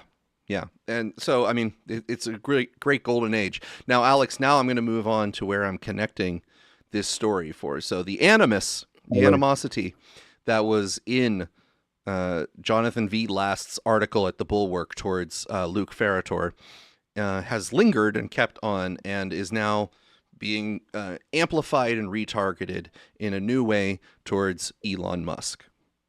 And I'm going to start this new section, piggybacking off the previous one, with a statement from Elon Musk on Twitter on December 2nd, 2022. Alex, Ro Khanna is great. Now, that's how I'm starting that, Alex. Hopefully you understand the humor in that. Oh, shit. Oh, shit. All right. So, for those who don't know, Rohit Ro Khanna is an American politician. This is from Wikipedia's intro to him. Is an American politician and attorney serving as the U.S. representative from California's 17th Congressional District since 2017. A member of the Democratic Party, he defeated 8-term incumbent Democratic Representative Mike Honda in the 2016 general election after first running for the same seat in 2014. Khanna also served as the Deputy Assistant Secretary in the United States Department of Commerce under President Barack Obama from 2009 to 2011. So just remember, in 2022, the tweet from Elon Musk, Ro Khanna is great. Now, Ro Khanna recently appeared on what is apparently the largest or one of the largest podcasts that's in the Democrat side. It is called I've Had It. It's on Substack and is apparently one of the largest, if not the largest, currently popular political podcast on the left/Democrat side. So the same side that might be watching The View is apparently also watching this I've Had It, and he recently appeared on the podcast, Alex, and I'm pretty sure that you haven't heard the whole podcast, and I'm not going to play the whole podcast, but I'm going to play the choice segments to continue on with this story. Switch gears here to Elon Musk, and this is it's unfathomable what is happening. He is now worth at least $1.3 trillion. Pop this up, Kylie. Elon Musk, if he lost $1 trillion, Congressman, he would still remain the world's richest person per Bloomberg. And we're seeing reporting that Elon Musk has made more money in the last 24 hours than Warren Buffett has in his lifetime. This is just unfathomable that we have a system that allows this. Not Warren Buffett. Oh, no. That is completely unfair to Warren. I'm sorry, Alex. Warren Buffett. Yes, and he You heard it. You heard it here, Alex. Warren Buffett has more money than Sweden, than Taiwan, than countries' entire GDPs. I mean, it is a absurdity. And people say, well, don't you believe in entrepreneurship and innovation? Sure, but that doesn't mean that you accumulate $1 trillion. That's because we've had low corporate tax rates. That's because we haven't taxed stock buybacks. That's because we haven't had collective bargaining. That's because we haven't had appropriate marginal tax rates. So it's a lot of things in a rigged economy that have allowed for this kind of accumulation. And then when Bernie Sanders come around and I'd say, let's have a 5% tax every year on these billionaires and trillionaires, people, they get all upset. They ran a primary challenge against me because of that. I mean, the guy got 6% of the vote, but still. But think about this, Jennifer, for 5% tax one time on Elon Musk, you could have universal childcare in America, $10 a day for every family. That's one person, one time, 5%, and he wouldn't even miss it because the market would grow by 15% and his wealth would still grow. And yet they're opposed to something as basic as that.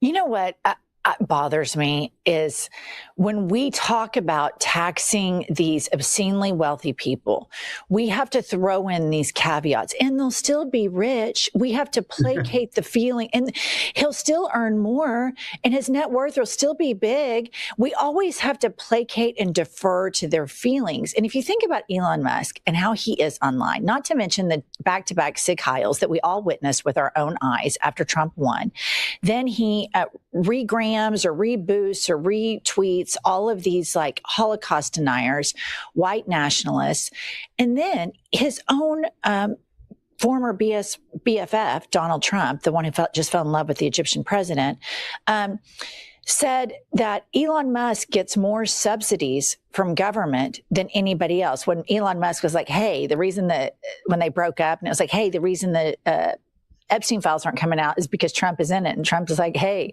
Elon Musk wouldn't be rich without the government. And so it's amazing to me how we have a system that allows people to universally bash the government all day long, regram, retweet Nazi shit on a site that he had to pay $40 billion for, however much it was. And he is profiting from the very system that he benefits from, not to mention per MAGA's ideology. This isn't my ideology. This isn't your ideology, but per MAGA's ideology, we can't let immigrants come in here and take our money and our jobs. And Elon Musk is a fucking immigrant. It's just, I feel like my brain is spiraling over this.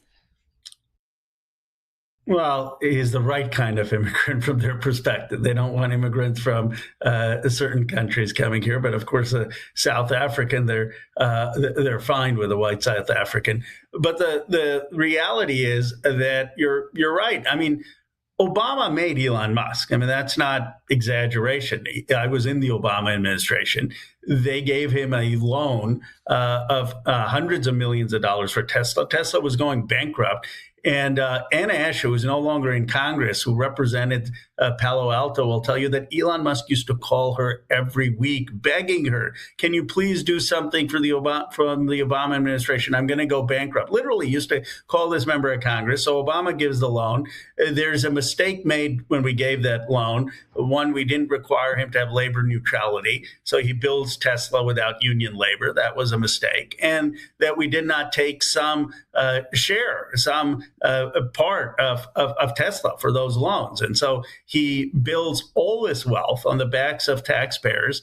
And he acts like he's totally self-made. The other thing is that Obama's defense secretary, Ash Carter, helped him get the SpaceX contract, saying that we wanted him to have the contract instead of Lockheed and Boeing. And he's got no acknowledgement of any of those contracts. And then out there saying, well, he is a better allocator of capital. This is the thing that drives me the most crazy. I mean, that Elon Musk is an allocator of capital and the government can't do anything. The government's the one that invented the internet with Vint Cerf at DARPA. The government is the agency that has led to a lot of the fundamental scientific advance that these tech billionaires are capitalizing on. The problem with Musk is that you have, first of all, 3 times the concentration of wealth than in the Gilded Age. So 19 billionaires have about, now trillionaire too, have about 12% of the economy. That was in time of Rockefeller, Carnegie, and Morgan, only 4%. So we got 3 times the wealth concentration.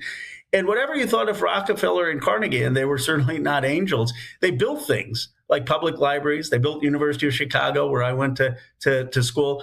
What are these billionaires doing? It's just like they hang around, some of them with Epstein. They're trading money. It's not like they're engaged in civic projects of we're going to build universities, we're going to build hospitals, we're going to build libraries, we're going to take care of people who are homeless. And that's, I think, part of the other anger here. They've got wealth concentration. They're buying off politicians, and no one thinks they're really doing things for their community or country in terms of a civic way. Yeah. And then like Elon Musk is just like chronically online. I mean, it would be sad if he didn't have the money to get the help to treat all of his many disorders. And I think considering our country has such a low voter participation, and that's by design, with a lot of the Republican voter suppression laws and tactics. But I really want us to continue to talk about this because we have to turn out in a manner that's too big to rig to give you guys in the House the ability to go after these people. And if Jeffries gets the hammer, are y'all going to hammer down on them in the House? Well, absolutely. And the first time I heard the too big to rig was on your show. I don't know if you coined that phrase or others did, but you're absolutely right. And we have the opportunity to do it because people are really upset at the war. They're upset at Epstein. They're upset at food prices and gas prices. They want to vote them out, but we need to come out in huge numbers. And I do believe that once we take power, there has to be accountability. There needs to be accountability for Elon Musk. They're celebrating that he created 4,400 millionaires, but they don't talk about the 4.5 million children around the world who he possibly sentenced to death by dismantling USAID. He needs to answer for that. He needs to be subpoenaed. He needs to face investigation. He needs to answer for what he did with Doge. That it's not just let's move on. And we will use the Oversight Committee and the Judiciary Committee to hold people accountable who violated the law on ICE and abused power with ICE, who violated the law in killing people on boats in the Caribbean, who violated the law when it came to Iran and some of the strikes, who violated the law with Doge. There will be accountability. There needs to be accountability before reconciliation. And certainly there are voices like Robert Garcia, Jamie Raskin, myself, who are for aggressive oversight and investigation, including of the Epstein class. That's why the three of you are some of my absolute favorites. I love that we need to keep pushing the talking point that you just had, that we don't need to celebrate Elon Musk making other people millionaires. If you are the party of pro-life, like you say you are, MAGA, he's killing millions of the poorest people on the planet. And so I think that hypocrisy there is something really stunning. Congressman, thank you so much. I hope that you come back to New York soon, or maybe I'll come to Washington.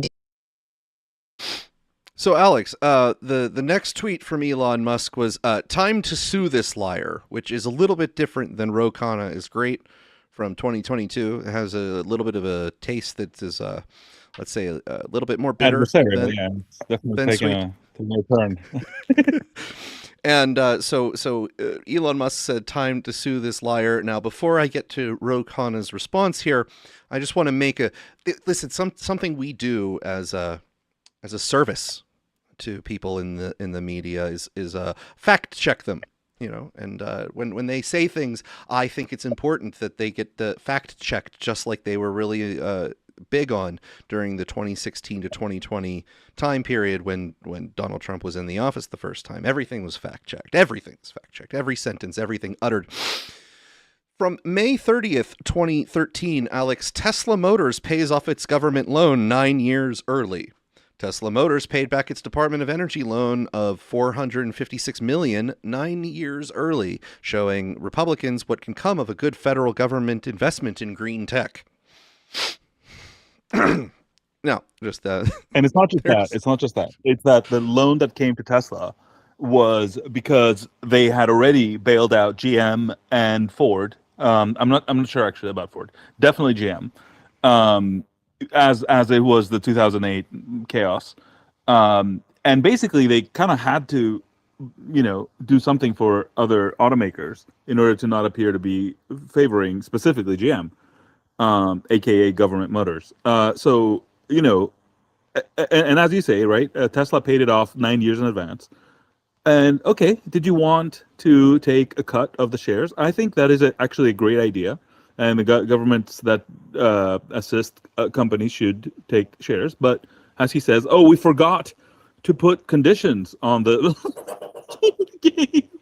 Okay, I guess you can come back now 20 years later and invent some, I suppose. That's how it works, right? I don't think Tesla would have gone bankrupt but for that money. It definitely was a much tougher time.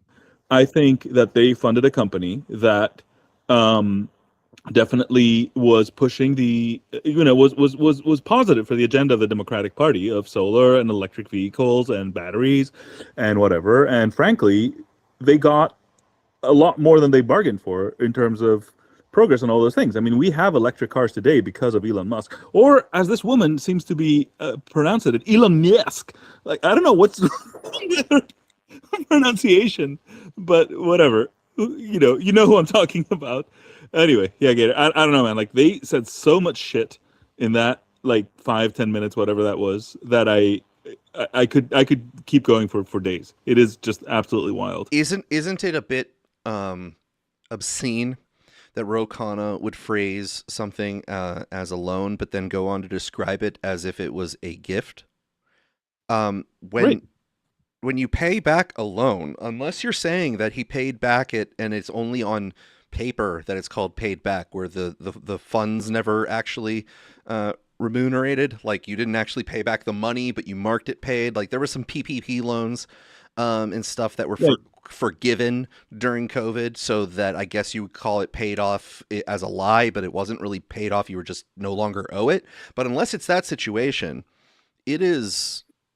But he also said, for a one-time tax, he doesn't say it's a wealth tax, by the way. So it's not a tax on income. It's a tax on everything you have and already have been taxed on. Anyway, for a one-time tax, we could fund all of school for 1 year, you fucking moron. So next year, you're going to have to come back. So you are now comparing a supposedly one-time thing with a thing that runs out after a year. So what are you even talking about? Like, what? The whole thing was great. Ro Khanna is great. I think Ro Khanna is engaging in class warfare because he's only a centimillionaire, or a quarter billionaire, if you like. And he is fighting the trillionaires. So good on the next little fact check I'd like to do as a service here. I'd like to point out before this fact check, Alex, that election fraud ideas are no longer just a silly conspiracy theory that dangerous people like Donald Trump propose, because their entire conversation was predicated on the fact that the next election is going to be stolen by Too big to rig, right? They invented too big to rig. I don't know. Talk to Brett, man. Well, the goofy origins of Trump's too big to rig mantra from March 25th, 2024 in the Washington Post. The reason casinos make money, or at least most casinos, is that the odds are stacked in their favor. The extent to this advantage varies by game. It's generally smallest in craps, but over time, the house comes out on top because probability says it will. This is what it looks like when someone says something is rigged. The chances of one thing happening are constructed to be higher than the chances of something else happening. A loaded die won't always land the way you want it, but it does more often than it should. It's rigged. Were American elections rigged in the way Donald Trump suggests they are, the only way to overcome that bias would be to dismantle it. Sure, you can beat the house for a while, maybe long enough to make a profit and hustle out the door, but you don't beat the house by betting more and harder. If you want to unrig a blackjack game, you have to change the way the game is run. At recent rallies, Trump has taken to demanding that his supporters overcome the rigging that he says prompted his losses in 2020. It did not, by voting more heavily. This is summarized tidily as too big to rig. So Ro Khanna is really impressed with the phrase too big to rig that he first heard from her, which she copied off of Donald Trump, because now, again, it is okay to believe that the other side is going to steal elections from you. It's allowed gambling. Now. Elections are not gambling. I repeat, no, elections they are not. Are not in any way. Well, let me put it this way. They have nothing to do. It's gambling to me. Because you guys are putting wackos in office. You guys are putting some Looney Tunes, and that's gambling with my well, look, that is true. And I can... here's the thing, right? I am as upset as anybody else about the coming wave of, should I say communists or should I say morons? I don't know. Whatever this is that's coming, okay? It's really, really bad. But I want to say that in the New York primary that people are upset about, the people who got elected, the number one slogan was "fuck AIPAC." Okay, so unfortunately, a lot of this, from the point of view of the administration, is self-inflicted, because the actions of the administration in completely destroying the coalition that Trump had put together have left people who are upset about, certain foreign policy decisions, or maybe all of them, no other valid electoral avenue than, unfortunately, what we're seeing, which is catastrophic. But I don't know what to tell these people that no, you can vote for what instead. I have nothing to tell them. Well, before I go with Ro Khanna's response here, I would like to point out for listeners who are not necessarily regulars around here, I'm the resident Elon Musk skeptic. I like him less than our wonderful co-host Alexandros Marinos does. Alexandros has followed Elon Musk quite closely over the years, and in some ways looks up to him for inspiration and motivation for his own activities. And I have tempered my wild time fanboys in recent years, but not enough to have hit my head like these people seem to. I'm not trying to disparage you as being an irrational fanboy. I'm just saying, between the two of us, I'm the critic. You approve of him more than I do, and the fact that I have defended him, let's say, in this exchange right now, is a consequence of how stupid Ro Khanna was being in his criticisms. There was nothing there, man. It was just absolute pastiche of stuff that sounds somewhat incriminating, I guess. Let's talk about this Lancet paper that came out. Do you know where these numbers of the 4 million children that he has sentenced to death personally apparently is coming from? I always imagine that there's some sort of estimation about where they took some calculation somewhere that was used to promote an activity, saying the lives saved. It wasn't per year. 4; it was 14. Apparently, the Lancet said that by 2030, so not imminently or something, by 2030, the consequence projected in a model in Excel, as you probably would have imagined, may have been as high as 14 million people. So 2 holocausts, basically. Let's just put it this way. Elon is being charged personally, by the way, right? Nobody else at Doge did anything. Trump has no responsibility. Nobody. Well, no, that's not true. That's not true. Luke Farrador was also partially responsible. Well, then they should split it 7 and 7 at least. Yeah, okay, fair enough. Each one of them should be responsible for 7 million. Come on now. Anyway, yeah. So this is the kind of idiocy, right? But since not all of those children have died, presumably every other government that's not stepping in to fund the same programs must be itself also responsible for those deaths. I mean, what the fuck? Before the election, I was invited to Benjamin Boyce's podcast, and he was asking me about some of my thoughts. And I, as your resident anarcho-capitalist, of course, I am going to be more in favor of just cutting government programs like that. But I did mention a bit of caution that just because the government it might not be the place where an activity should be engaged in or an institution should be housed, does not mean that that activity was worthless and that nobody should. And that when a government is doing something, often that crowds out other people from stepping in, and that there may be a desire, instead of necessarily just cutting everything off quickly, to perhaps reduce and slide and transition away from the government doing it so that someone else takes it instead of leaving a complete vacuum, because the complete vacuum could have unforeseen consequences. So I said that.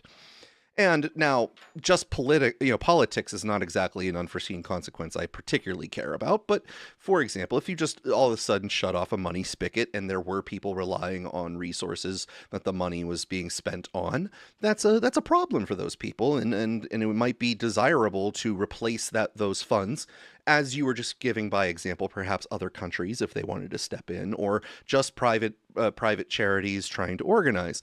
But the fact that nobody in the chain of thought here goes, oh, we need to replace this activity, oh no, the government was the only one who could possibly spend money on something. By the way, there's another funny meme going around which I find hilarious, which is that Mackenzie Bezos, do you know who I'm talking about? I do. I do, and if I can just say, while she's not necessarily the most beautiful woman of all time, I don't understand Jeff's transition. Right. She's attractive. Yeah, she's attractive, but I don't understand his swap. Whatever he swapped. He went from the frugal guy that Amazon literally had doors for desks because supposedly they were frugal. Do you understand what I'm saying? They didn't have desks at Amazon in the first several years, and then they continued it as a kind of a LARP because supposedly they didn't have money for desks, but they had doors on like a kind of a stand as a desk to emphasize their frugality. The oldest video of Bezos you can find, or at least one that I found from like, I don't know, 1999 or something, is this guy that looks nothing like the Jeff Bezos you know today. Right. And the journalist is asking him like, why do you have this beat up like Honda that you're driving around? And he's like, well, you know, but you're like a multimillionaire and stuff. He's like, well, you know, it works, you know, I don't need anything. Anyway, that guy is now the guy that built a boat that was so big they really needed to dismantle a bridge on the way out from port for the boat to go through. So let's just say he's had a bit of a change. He did go from a dweeb to looking like a Terminator who might have been sent back in time to find John Connor. Jonathan Statham. But I just don't understand his wife swap. I mean, look, if she left him, okay, you really have no choice. But I thought he divorced her and just swapped her for this Botox bimbo who I don't understand for the life of me.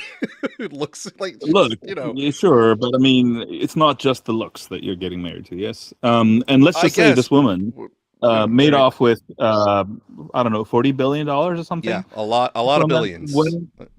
Well, and the rumor on the street is that she funded a lot of the Summer of Love type organizations. Just to be clear, a lot of wokeness became of that $26 billion for $40 billion. But apparently, she has in total by now donated up to $26 billion, which is fascinating because none of that $26 billion was able to save the 14 million children that Elon Musk supposedly murdered. Well, so I lied a little bit, and I have one more fact check to do on them before I do Ro Khanna's response to Elon Musk's sue this liar. They were lamenting that Elon Musk is a trillionaire, and Alex, I would like to let you know that last week you were absolutely correct that at what the weekly game everyone would be playing would be in the aftermath of Elon Musk becoming a trillionaire. And the independent.co.uk, Elon Musk is no longer a trillionaire as fortune drops out after SpaceX sell-off. So now, Alex. Yes. They're griping that he's a trillionaire, but he's no longer a trillionaire. So what's their problem? Well, that he is a multi-Sentai billionaire or something. Like there's no logic to it, man. Like it's literally numerology at this point. It's like this number good, this number bad, this number very bad. What are we talking about? Like, I mean, seriously, these guys, like, fucking Ro Khanna was like, well, at least Carnegie built the libraries. I mean, he did build them at the end of his life, but fuck that. Okay, let's leave it aside. Like, Elon fucking built a global internet network for, people in the most remote areas of the world. Yeah, but the internet existed because of the government and DARPA. Like, and then Ro Khanna is saying that as if he gets to take credit because now he works for the government. That's right. And by the way, the government is what a better. I mean, he's one person. You are comparing a single human being with the entirety of whatever the entirety of the U.S. government has done for the entirety of its existence. We're talking about things that happened before Musk was born. Okay, like the creation of the internet with DARPA was in the 60s. I don't know. Maybe Elon was like 3 years old or something. But like, we are taking credit for a very wide period of time, and Elon isn't done yet. Like, what the fuck are we talking? It is, man. It is the whole thing. Yes, it's bonkers. I don't know. But here's Ro Khanna's response to Elon Musk's saying he's going to be sued. Today, Elon Musk threatened to sue me, and he called on the Justice Department to put me in prison. That's right. The world's richest person has spent all day tweeting going after me. Why? Because I cited an academic study that his Doge cuts may lead to the deaths of millions of children overseas. Elon, I thought you were a free speech guy. Why not debate me on these issues instead of threatening lawfare? You're not going to be able to intimidate me. I'm the guy who stood up to the Epstein class and worked with Massey to get the Epstein files released. I'm the guy who stood up against AIPAC and called out a genocide. And I'm the guy who stood up to billionaires in my district who ran someone against me and still called for a wealth tax. So I'm not going to be intimidated or silenced. I need your help. I need the help of folks to sign this petition and help me stand up to power and fight for truth and justice. Now, Alex, I would like to He loves the attention, though. Just FYI, this is his best moment. He's like, I'm getting all the attention. I would like to just fact check a little bit more now. This was not a free speech related sort of response. Okay. Yes, of course, there was some aspects of it because he said, I'll sue this liar, which is defamation, which already falls under a legal civil use of the law, right? But he says, okay, lawfare. I object to lawfare just for citing a study. That's not at all what you did, Mr. Khanna. You also said that should you get back in power and control the House, that you were going to unleash all of the power that you had as the House in order to investigate and hold all of these people, quote, to account, which means whatever the hell you want it to mean. It doesn't have to have a definition going in that you're going to abide by. A big sort of red mark on Elon was that he was retweeting all these bad people and blah blah blah. And Ro Khanna not one time did he say, well, like him or not, he can have whatever opinion he wants. That's not my beef, right? Did you hear him say that? Because I didn't. All I didn't hear him say exactly is that he had to pay $40 billion for. By the way, what was that? Like, why did she say Twitter, which he had to pay $40 billion for? Yes, he paid retail price for it. Like, what's the? I don't like. Why are you mentioning this? Like, I think you get a little confused. I think Alex, that you expect the words people say be the sole source of the content and meaning, when it's not. In fact, it's half the source of the content and meaning, and it's the tone and inflection, and the vitriol with which, and the snark in which it's said, that contains majority of the meaning. So you could say anything, and as long as you say it with vitriol and disgust, it is communicating the correct impression to the audience that man bad. Can you pronounce the name Mask? Like she's So I hope it's clear how the two stories that I talked connect, and it is really the fact that people can do anything that's impressive, and if you violate their political standards, you are now a horrible human being who deserves the full weight of the U.S. government to come down on you. Like Luke Ferrador was not even big balls, right? Okay? No, he exactly. He was. I mean, it's funny because in the TechCrunch article I sent you, it was commenting that Luke Ferrador was a Thiel fellow, and much like those Thiel fellows, he was a very nice, gentle, clean-cut young man. And the journalist noted that he called her ma'am. Like, this is the kind of guy we're talking about. Like, a journal calls up and is like, "Yes, ma'am." Like, and okay, I was only 25. I'm not a ma'am yet. That's my mother. Yes, you're a teenager. We should be having sexual relations. Anyway, sorry, but no. There's a funny little anecdote that you're going to enjoy here, which is that back in so it must have been like summer of 23, August, when I picked up like 2 or 3 different anti-Elon moves, some from the government. It was a Sam Harris episode. It was like I just detected a vibe shift, and I was like, oh my god, they're coming after Elon. Like, this is gonna get real bad, right? And of course, who other than Kavanaugh, Chris Kavanaugh in this case, not the Supreme Court judge, came after me for being paranoid and conspiratorial and whatever. And a few years later, he has conducted 2 Holocausts. So you mean he took objection to you pointing out the most obvious thing that was going to happen in the world? At the time it did feel a little dot connecty, but I was, having followed the whole story for a while, it was clear to me, but it wasn't necessarily clear to everybody else. what was the vibe shift that was taking place. But I feel like that if I've ever been vindicated on anything, that's the one thing. Well, I mean, listen, again, for the newer audiences, I'm not the resident Elon fan. I criticize him quite heavily at times, but I try to be unbiased in my perspective, at least in the sense that when things align with my politics, I point them out in the way that they align with my politics, and I don't twist my politics just to target an individual or decide that, I don't like them, therefore my politics don't typically don't apply here, and I'm just going to rail against them. And so the fact that this comes out as heavily pro Elon is just a consequence of how stupid and vapid that that whole conversation was. The Ro Khanna is trying to use the power of the U.S. government, something that he's like taking credit for making him really brave. I stood up to the Epstein class. You work for the U.S. government. You didn't. It's really not this. You're not going to be assassinated. I'm sorry to let you down, Mr. Ro Khanna, but nobody is attempting to assassinate you from the Epstein class.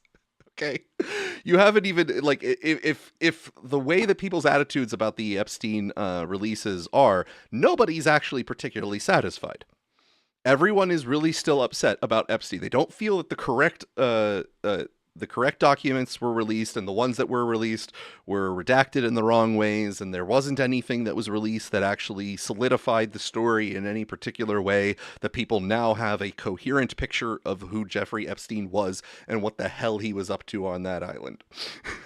Like, there really isn't.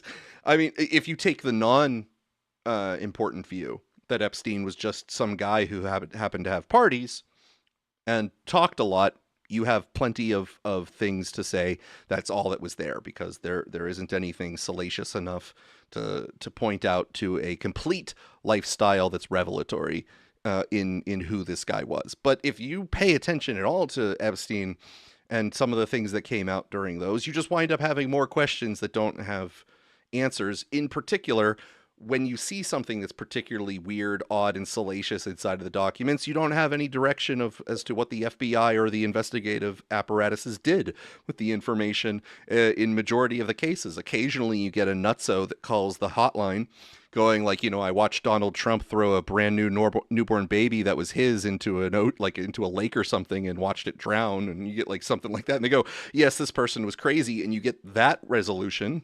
Okay. But majority of the stuff, it's like there's no resolution and no way of interpreting the data other than, wow, that's really peculiar. Can we expand on that more? Nope, we're done. These are all the documents we have. Bye. Never shall we talk about this again. Shall not be mentioned. We're done. So everyone's unhappy with that. So, I mean, he's taking credit for, I guess.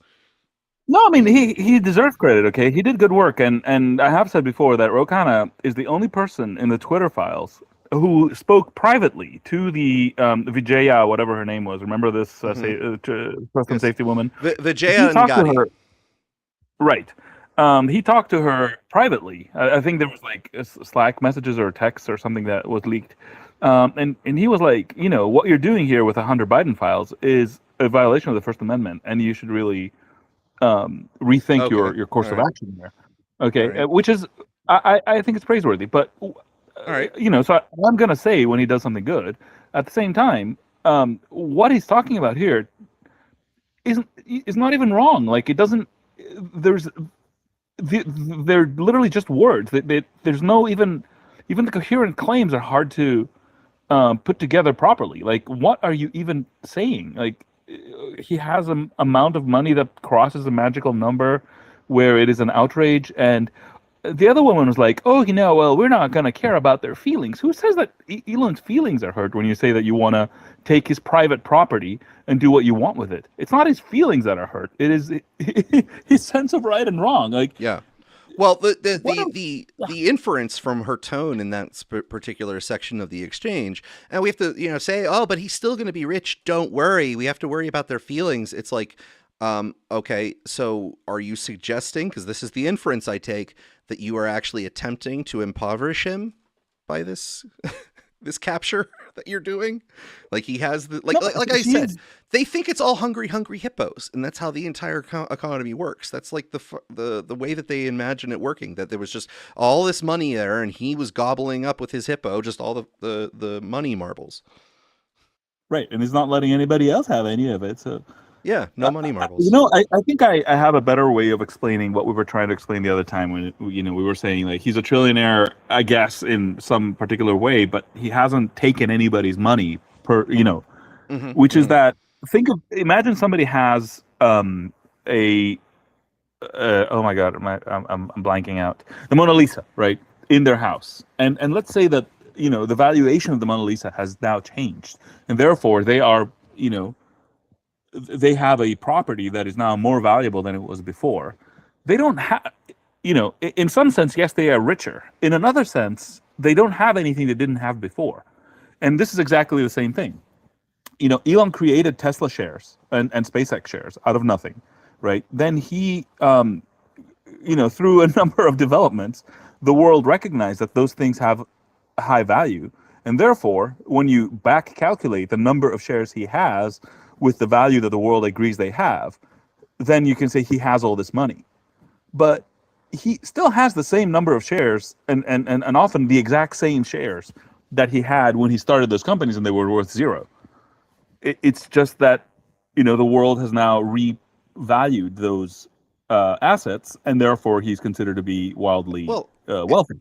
Again, it's slightly worse because the amount of volume that we're talking about is a extremely small portion of the float that is used in the calculation, because on any given moment the amount of shares traded at the price that is then just multiplied by however many shares he has is minuscule compared to the number of shares of a total.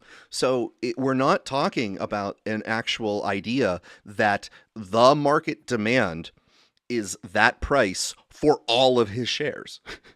It's not that price for all of his shares. It's only that price for the shares that are currently available to buy. And just to double down on this point, even though I don't know if we've lost the audience at this point, but like we have multiple streams now. Remember, we're just multiplying we've lost the many audience across all. Yes. Very good. What I'm saying is that the reason you invest in SpaceX and Tesla is to have to be partnered up with Elon Musk and his ventures, right? Were he to sell those shares and therefore and resign from Tesla, say, those shares immediately would nosedive in value because he is himself no longer invested in that company. Like literally, the value of the shares is the fact that he has a bunch of them. It flows the other way. Well, okay. So what you're saying is that Elon Musk himself has value. Why aren't they just taxing Elon Musk for being himself? That's right. They should just go in and perform take a portion of his brain, right? I mean, that is true taxation. It will be very taxing. Anyway. All right. Alex, we are going to move on to some traces of AI dystopia here. I hope you are ready. Okay. We're gonna come in here with something that does give credence to the version of AI bubble that I have told you I am accepting as what it means to question whether or not there's a bubble, and that is something that is a recent trend coming through the auxiliary markets, which are businesses that have gone all in on using the generative AI like Claude and ChatGPT, and then doing so at a time period where the costs were not necessarily directly connected to their activity, and that the costs, the reality of the costs came a little bit later. Workers forced to use AI at work are now using it for tasks like converting PDFs into other file types. Today in Token Maxing Fails, we get into consulting giant Accenture, a company that itself reportedly required senior staff to start using AI or risk losing out on promotions, that is now trying to stop non-technical workers from blowing their AI token budget on trivial tasks like the PDF conversion, according to leaked audio files 404 Media listened to. It's actually not our engineers that are driving token consumption. It's a lot of the non-engineers that are doing some of those behaviors you were talking about, just as Quack, Accenture's agentic AI strategy lead, said in a recent internal meeting. Quack goes on to say that he knows that people aren't using slideshows these days, but he has some. And as he appears to be presenting the presentation, Stuart Henderson, Accenture's client group lead, interrupts, joking that he hopes that Quack didn't just convert a PDF into images and then into markdown files. Quote, "I'm learning that this is one of the big token cheerers, turning PDFs into markdown. Is that right?" he asks. That's when Quack says that's what Accenture's own data shows. Quote, "We're hitting this inflection point where AI is becoming material to the cost structure, spend is becoming very unpredictable, and leadership, especially at the CFO, CEO, and CIO level, are still asking the question of whether they're getting value from what we're spending on context of AI." The news highlights a major shift in these companies and industries pushing for AI. Some AI providers like Copilot are now charging customers per token rather than a flat subscription fee. Uber recently capped employees' use of AI tools like Claude Code and Cursor, and that came after Uber told employees to use AI as much as possible, and Uber CTO said the company had blown through its entire AI budget in just 4 months. It also undercuts that narrative that superpowered engineers generating mountains of code are behind the AI boom. In many cases, it's non-technical staff burning through tokens for non-specialized tasks. So, Alex, I find that very humorous. So now to the non-technical person who is listening to this right now, I want to explain some of the importance of what was just described in there, which was using something like ChatGPT to convert a PDF into something called Markdown. Now, Markdown is just a text file. So any text file you've ever opened on your computer in life, that's just what Markdown is. It just has a special set of formatting codes that just declare something a header, might declare something bullet list, and you can just think of it as being a incredibly simple word processor without having all of the fancy fonts to show what you're actually attempting to do. It just describes how the document's going to be. It's called Markdown. And it's extremely popular because it is just text. And using a LLM to convert a PDF to Markdown is a little bit like getting in your car to hand deliver a postcard to somebody across the country. It is a long way around to do something where there exist tools that are already pre-designed to do such a thing that you would never actually have to spend the cost of a LLM to do that for you. So that's an example of the wrong people using the wrong tools for the job, and one of those tools happens to be exceptionally costly if you're using the latest and greatest models.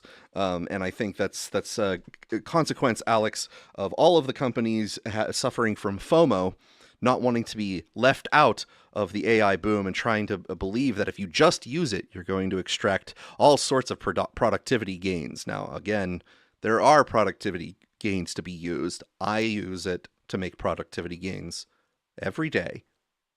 But just using it does not make productivity gains. That is absolutely for sure. Alex, any thoughts? Yeah, I can actually take the bullet here and defend the use of AI in this way. So when you hear a company saying like, we will demand that you are using AI in whatever way, right? Now you might wonder, like, why would they do that? Are they complete morons, right?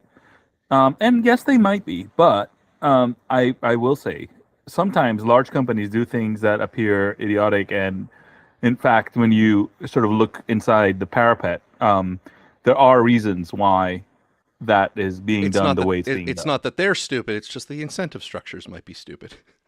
No, it's that their executives are stupid. And therefore, in order to get an old dog to learn a new trick, you literally have to tell them, yes, I don't give a shit if you even use it to transform a PDF. I want you using Claude for this stuff for a while so that you can get acclimated into it. And then eventually you'll start using it for other stuff. All right. You see, I think that's a steel man. I'm not sure if that is the rationale. It kind of sounds like, look, I'm trying to figure out how to say it in order to protect the guilty. I've been exposed to companies that are startups, that are cutting edge organizations that are building technology that is fairly at the bleeding edge, and their engineers, like, seriously deep into the whole GPT boom, were not using AI at all, right? Like, because they just had a workflow and it worked for them and they were using it, right? And that's fine in a way, but at the same time, if you are future facing just a little bit, you're going to say, like, well, okay, that might be fine for now and for tomorrow, but like at some point there are going to be use cases here that these guys are not going to be aware of because they are just not hip with the technology, so to speak, right? Anyway, all I'm saying is that this may be a very ham-fisted way to achieve something that otherwise would be even more costly, which is to get your 50, 60-year-old executives to, or even 40-year-olds, frankly, or who knows, maybe 30-year-olds at this point, I don't know, to actually engage with the tools, because otherwise, like, who knows when they'll get around to it. It's like I'll cede that you have a very persuasive argument. I think it does fail in the sense that the chat interface was so universally adopted by people that you didn't necessarily need too much encouragement to get people to try to use it. I think you'll be surprised. You'll be surprised. I'm open to being surprised. Absolutely. So I encourage you to look into the adoption of the personal computer. For the longest time, executives would have their secretaries type stuff for them into the computers because they just were not into that sort of thing, right? Before eventually they were dragged kicking and screaming into, getting a computer and learning how to use it. So I think there's definitely a lot of people who are using this stuff for many, many things. Potentially some of them not necessary. Who among us hasn't told Claude to convert a PDF though? Anyway, I have never told Claude to convert a PDF. I have told it to scan a PDF for a particular subject matter, but I have not told it to convert a PDF. In every single workflow pipeline, I have always used Pandoc to go from PDF to Markdown whenever I've needed to go from PDF to Markdown or Markdown to PDF. I always make sure the tools that I insert in the pipeline are correct for the purpose. I do not. Okay. All right. Anyway, I am a responsible developer. Okay, sir. Yes, your use of tokens is better than mine. But all I'm saying is that, yeah, like, I'm sure there's been waste, but there is waste and waste, right? And sometimes you strategically accept a certain kind of waste in order to avoid another kind of waste. Well, Alex, you want to go back down memory road just a little bit here for indulge me here before we move on. I would say that the technology that we're currently talking about, that everyone has been, sort of acclimated to recently, hit a big point of awareness around 2023, late 2022, early 2023. Is that a good place to mark the time period? Yep. Yeah, November to February was the. What was your first in pipeline usage of it? Not just chatbot stuff, but like actually you building the completion into a pipeline to be able to use it for a custom purpose. I don't know. Oh, yeah. I mean, I've tried all sorts of things, but we could argue whether it's been released or not released or whatever. My first usage was actually to improve OCR. So from the earliest models, I forget what it might have been, but the actual earliest crude stuff, it probably was just 3.0. I realized that one of the best benefits of having something that was literally there to try to predict the next token in completed sentences, the best usage for the lowest hanging fruit would be to repair OCR that might have had trouble. So if you have a scanned document, for those who are not technically inclined, what I'm describing is you have a scanned document, something that you put into a scanner that is from typed text that you have. Sometimes the characters are difficult to make out. They might be old. Maybe it's something that you found on the internet that was scanned maybe in the 80s, that was from the 60s. It's not particularly great. There's a technology called OCR that attempts to take that image and turn each of those individual characters into just regular text you could copy and paste. Well, if you have a bad OCR, what happens is you'll get part of the text that is great, and then something it couldn't identify. Let's say that it thinks the letter I is the letter L, or reverse, or it gets really wrong, or it's a whole sequence of things that it gets particularly wrong, etc. Well, using the OCR to get the text as accurate as possible, but then passing it through to like ChatGPT as a middleman and say, hey, correct this so that the sentences look as plausible as possible, actually could go a long way to making that OCR pretty good. I mean, you had a much higher success rate of interpreting the document when you did it that way. So that was my earliest usage to try to extract the maximum amount of value out of that system with the least amount of possible complication. There you go, Alex. I mean, it's fascinating that this technology was built for translation to begin with, right? Transformers. Yeah. So you never know. Well, I thought they were there to fight the Decepticons, but I guess, nobody cares about interstellar defense anymore. I'm the only one who... Anyway. All right, moving on. Alex, meatier subject here on Traces of AI Dystopia. Trump administration asks OpenAI to stagger release of new model over security concerns. This comes from theinformation.com. For AI companies on the verge of releasing cutting-edge new AI models, there's a new normal in the wake of the Trump administration's tense showdown with Anthropic in the recent weeks. On Wednesday, for example, OpenAI CEO Sam Altman informed staff during a Q&A session that the company would release its latest model, GPT 5.6, in a limited preview to a small group of partners, according to two people familiar with the matter. The company's biggest rival, Anthropic, followed a similar course in April with Mythos, a new model with powerful cybersecurity capabilities that it shared with select partners rather than opening it up to the public. The reason for staggering release, Altman explained, the federal government asked it to do so. Altman said that this was in the best path for widely releasing the model as soon as possible, said one of the people. In a Thursday memo, Altman told staff that the government would be approving access customer by customer during this preview period for GPT 5.6. He added that he hoped there would be a more general release a couple weeks later if all went well. OpenAI staffers had been working closely with the government agencies over the past month to preview its latest model, including when Altman was in Washington, D.C. in early June, according to the person familiar with the matter. The request to do a staggered release came from conversations with two key government agencies, the Office of the National Cyber Director and the Office of Science and Technology Policy. Even so, after OpenAI had shared its plans for the limited release with top government officials earlier this week, Altman still received a call from Commerce Secretary Howard Lutnick cautioning the company against launching without receiving approvals from other agencies, according to a person familiar with the call. Quote, "We've made clear to the U.S. government that this is not our preferred long-term model, and we'll work with them and others in industry to achieve a more sustainable approach for future releases," Altman said in a Thursday memo.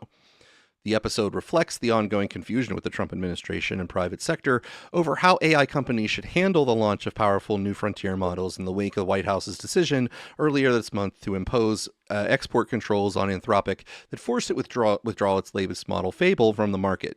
It also raises the question of whether the government's oversight in these new models is actually voluntary, as the Trump administration has insisted. Earlier this month, Donald Trump signed an executive order on AI that gave his administration 60 days to come up with a set of rules for how AI companies could voluntarily submit their models to the government before releasing them to the public. Little is known about what that framework will look like. That's in part because the Anthropic White House showdown has thrown a wrench in the discussions around the framework, according to one person with knowledge of the discussions. Both industry representatives and government officials are looking to see how the situation shakes out before finalizing portions of the framework, they said. The White House's Anthropic actions have raised fears among policy and AI industry leaders that the government has created a de facto licensing regime for the new frontier models while it continues to work out the specifics of the executive order's framework. After all, just how voluntary will its new AI system be if the administration can also force models off the market when it has concerns about them, as it did Anthropic? Arbitrary, unknown, non-transparent license requirements are far worse than red tape, wrote Neil Chilson, the head of AI policy at the think tank Abundance Institute, on X after the Trump administration's export control. Spokespeople from the White House, the Office of the National Cyber Director, and the Commerce Department did not respond to requests for comment. Some in the AI industry hope that the Trump administration's AI framework will eventually put a more orderly process in place for giving the government an opportunity to review new models before they release to the public. A previously unreported meeting on June 9th between administration officials and AI companies provides some clues about what the AI industry would like to see in the framework. At the meeting, the topic of how the program will deal with open source AI models came up, according to one person familiar with the session. A representative from Reflection AI, a US-based open source model provider, argued that open source models should have exemption from the framework based on their capabilities, the person said. Currently, Chinese open source models such as DeepSeek have a substantial lead over other available open models, and Reflection has not yet launched a public model. Other people familiar with the meeting stressed that discussions were preliminary and focused on what benchmark models would need to reach to be considered covered by the framework. One person who was briefed on the session said the representative's Office of National Cyber Director, who led the meeting, talked more than attendees, which also included representatives from OpenAI and Meta platforms. According to multiple people with knowledge of the meeting, one high-profile company was notably absent from the meeting, Anthropic. That's because the administration didn't invite the company, one of these people said. The snub was a sign of the tension between the administration and the company that would erupt just a few days later when the White House imposed an export control on Anthropic, forcing the company to withdraw its most advanced models from the market over national security concerns. Anthropic had worked ahead of time with the U.S. government to identify security vulnerabilities in Fable, and officials did not object when the company notified them it was planning to release the model. Trump's executive order had been the result of weeks of collaboration between tech companies and the Trump administration, which wanted to create a system to work with the AI industry on assessing the cybersecurity risks of new frontier models without imposing a mandatory review system. Language in the executive order reiterated that nothing in the framework should be construed to be a governmental licensing or pre-clearance requirement. The final version of the order laid out the broad strokes of a program where companies could provide the government with access to their models up to 30 days before releasing them to other trusted partners, while specifying that agencies would have a 60-day window following the release of the executive order to flesh out the exact details of the system. The June 9th session was the first time that the White House hosted a joint industry meeting to seek feedback on its developing plan, according to multiple people familiar with the event. The meeting occurred the same day that Anthropic had released its Claude Fable 5, a version of its frontier model Mythos, built with guardrails to make it suitable for public release. A few days later, after Amazon CEO Andy Jassy reported vulnerabilities in the model to top White House officials, the Trump administration would ban foreign access to Anthropic's most advanced models, which led Anthropic taking down Fable and Mythos entirely. Now, Alex, we do have a continuation story involving, which I've seen you resharing tweets about, which is the accusation that Alibaba has been distilling off of Mythos, which we'll get to. So right now, do you have comments? I know that you were, on top of the OpenAI evolution of this Anthropic problem. So yeah, so I'm happy we covered this last week because I want to take a little bit of a victory lap of sorts, even though it's bittersweet as usual, which is that I was fairly early in saying, like, this is a national security story. This is not a sort of freedom of speech or commercial meddling, or there were additional dimensions to all of this, which now has become pretty well understood. And unfortunately, because it is a national security story, what we're seeing is the emergence of a new quasi-regulatory regime, which now, has expanded to OpenAI. And there was another story that was saying that apparently the only company that it has not signed this sort of voluntary framework by the government is Meta, and it's being pressured to, I repeat, voluntarily sign the deal. So, make of that what you will. But I think one interesting thing is this tweet that I've already sent to you by David Sachs. Let me just find it again. So David Sachs, for people who don't know, used to be the AI czar in the administration, and as far as I can tell, I don't know when he stopped being that, but he has stopped being that. And he has recently sort of been opining about stuff and sort of being somewhat, saying like, I think the last statement I had from him was saying, it's Daria's fault, and I hope this doesn't become a new regulatory framework. This tweet, again, for a former but really close to the administration sort of member, I think is as bad as it gets, which is to say, it says, a year ago, President Trump declared that America was in a global AI race and that the way to win it was to be pro-innovation, pro-infrastructure, pro-energy, and pro-export. President Trump was exactly right. We deviate from that strategy at our peril. And he's attaching a screenshot from a story saying, China has matched Anthropic in cybersecurity, reciting the AI race. So I think you can take from that there is a struggle inside the administration. Unfortunately, a lot of the pro-AI, pro-progress, EAC, whatever you want to call it, people in the administration have now moved on. And the people who are left and are, I shit you not, are making the decisions are people like Howard Lutnick. Howie Lutnick is my favorite. He's my favorite of all time. I've taken to calling him Nutlick, so I don't know if you want to. Yeah, probably not respectable, but I don't know, man. Like, what does this guy know about it? Exactly. How the hell is he making policy? I don't get it. Okay, so what? So let's talk. Repeat some of the high level concerns here. Okay, we have a situation where a company like Anthropic releases a model that the capabilities of which are seen as a cybersecurity threat. And the reason they were seen as a cybersecurity threat, for those who are not completely caught up on the story, is that the Mythos model. So this is a new model, very similar to the ChatGPTs that you might be familiar with. Some people are familiar with Claude from Anthropic, some aren't, but it's very similar to the ChatGPTs. But this capability that it has, in addition, is the ability to, let's say, hack computers to an exceptional degree. It finds a lot of security flaws that have been in code, that has been in what they call production, meaning out in the world, in use for decades, things that were known to be the most secure systems in existence. When they were previewing this model internally to the company Anthropic, they were finding what they call zero-day vulnerabilities that had never been discovered by anyone else before, and they were finding them in high quantity and very fast. Which means, hypothetically, if you were just to release this model into the wild very quickly, there would be a large scramble. Nefarious actors would want to use it to target systems that had not yet had their vulnerabilities found, find those vulnerabilities and exploit them. And on the flip side, the people who would be tasked with protecting those might be slower to react than the criminal actors that would be engaging in the activity.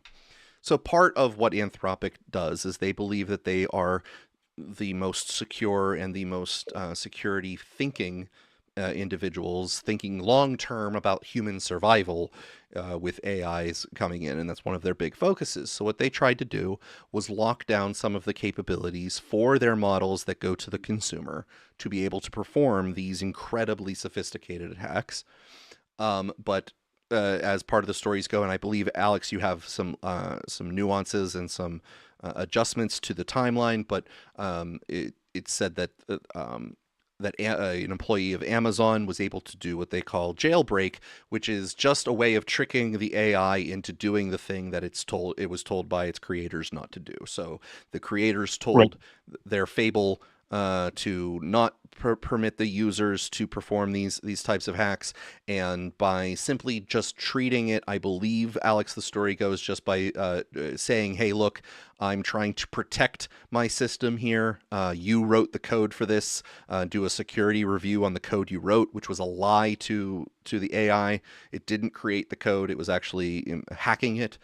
It was able to bypass the securities, which then primarily, in my opinion, because the CEO of Anthropic was demanding that the White House be able to restrict models from going to market if they were deemed a safety risk.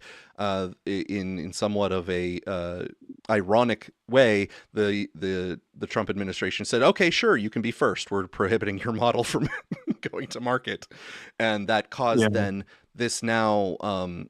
Game last week or the week before, I had said that this is a problem because Mythos is now not necessarily anything impressive except for the fact that it has had the most training, and that its ability to do these things has no relationship necessarily to the talent that Anthropic has internally when it comes to engineers. At this point, we are embarked on exploring the possibility for a horizon of just what pure raw, what they call compute, can do. The training process and the amount of processors we can throw at it to be able to create one of these LLMs. That process has not necessarily had a major breakthrough that gave what Anthropic was putting to market its extreme capabilities, which means that every single company that was participating in this is only... Their models don't have it only because it's the next one that will, or one or two iterations, which are just weeks away, and that's where this OpenAI model comes in, which is it's the one that's just weeks away when Mythos was being launched. Right. So I guess maybe to try to put that, I would say that yes, the Anthropic team does have a lot of talent, and clearly they got here first. But I think what you're getting at is that they haven't sort of articulated a unique sort of finding of genius that, were it not for them, nobody would ever find. Like, they just got there a little bit faster than the next guy and the next guy and the next guy after that. And the second or third guy that gets there is going to be a Chinese guy or lab that is going to release that model as open source, and literally everybody in the world is going to have it. So what it is they are trying to accomplish with this sort of sectioning of the models is unclear. However, I will tell you something which unfortunately is not looking good, which is the following. Anthropic, as you see, have had two demands of the U.S. government. First is to regulate the models, which in some way, unfortunately, again, like very, very sadly, seems that they're winning at, because now not only Anthropic has been limited, but also OpenAI and potentially other companies. So they are kind of getting what they wanted. But they are asking for a second thing, and that's where all this distillation attack stories are coming in. They want open source models to be regulated, right? Now, pray tell, how does it help the United States if United States people, like people inside the American internet, don't have access to open source models that literally a random kid from Tajikistan has access to? Would the push? Would you not cynically take my position, which I've had for many months, that a push to regulate open source models is part of the rent seeking that these companies have been engaged in from the beginning? Okay, just. So, but it is, it's disturbing, because essentially what it means is that Anthropic internally has already given up on just being the leading lab forever. What they want is to lock up the U.S. market specifically. And, what happens with the rest of the world happens, right? Like, they literally have already thrown in the towel for just leading the planet, and are just hoping to be allowed to own the U.S. market. Okay. Well, we have a request to speak, and even though I haven't necessarily directly opened it up, I'm going to open up some comments as we continue. It was Siderokratos, who has requested to speak, who I've approved. So if you are up on stage, go ahead, Siderokratos, and tell me how to pronounce your name so I can get it right next time I try.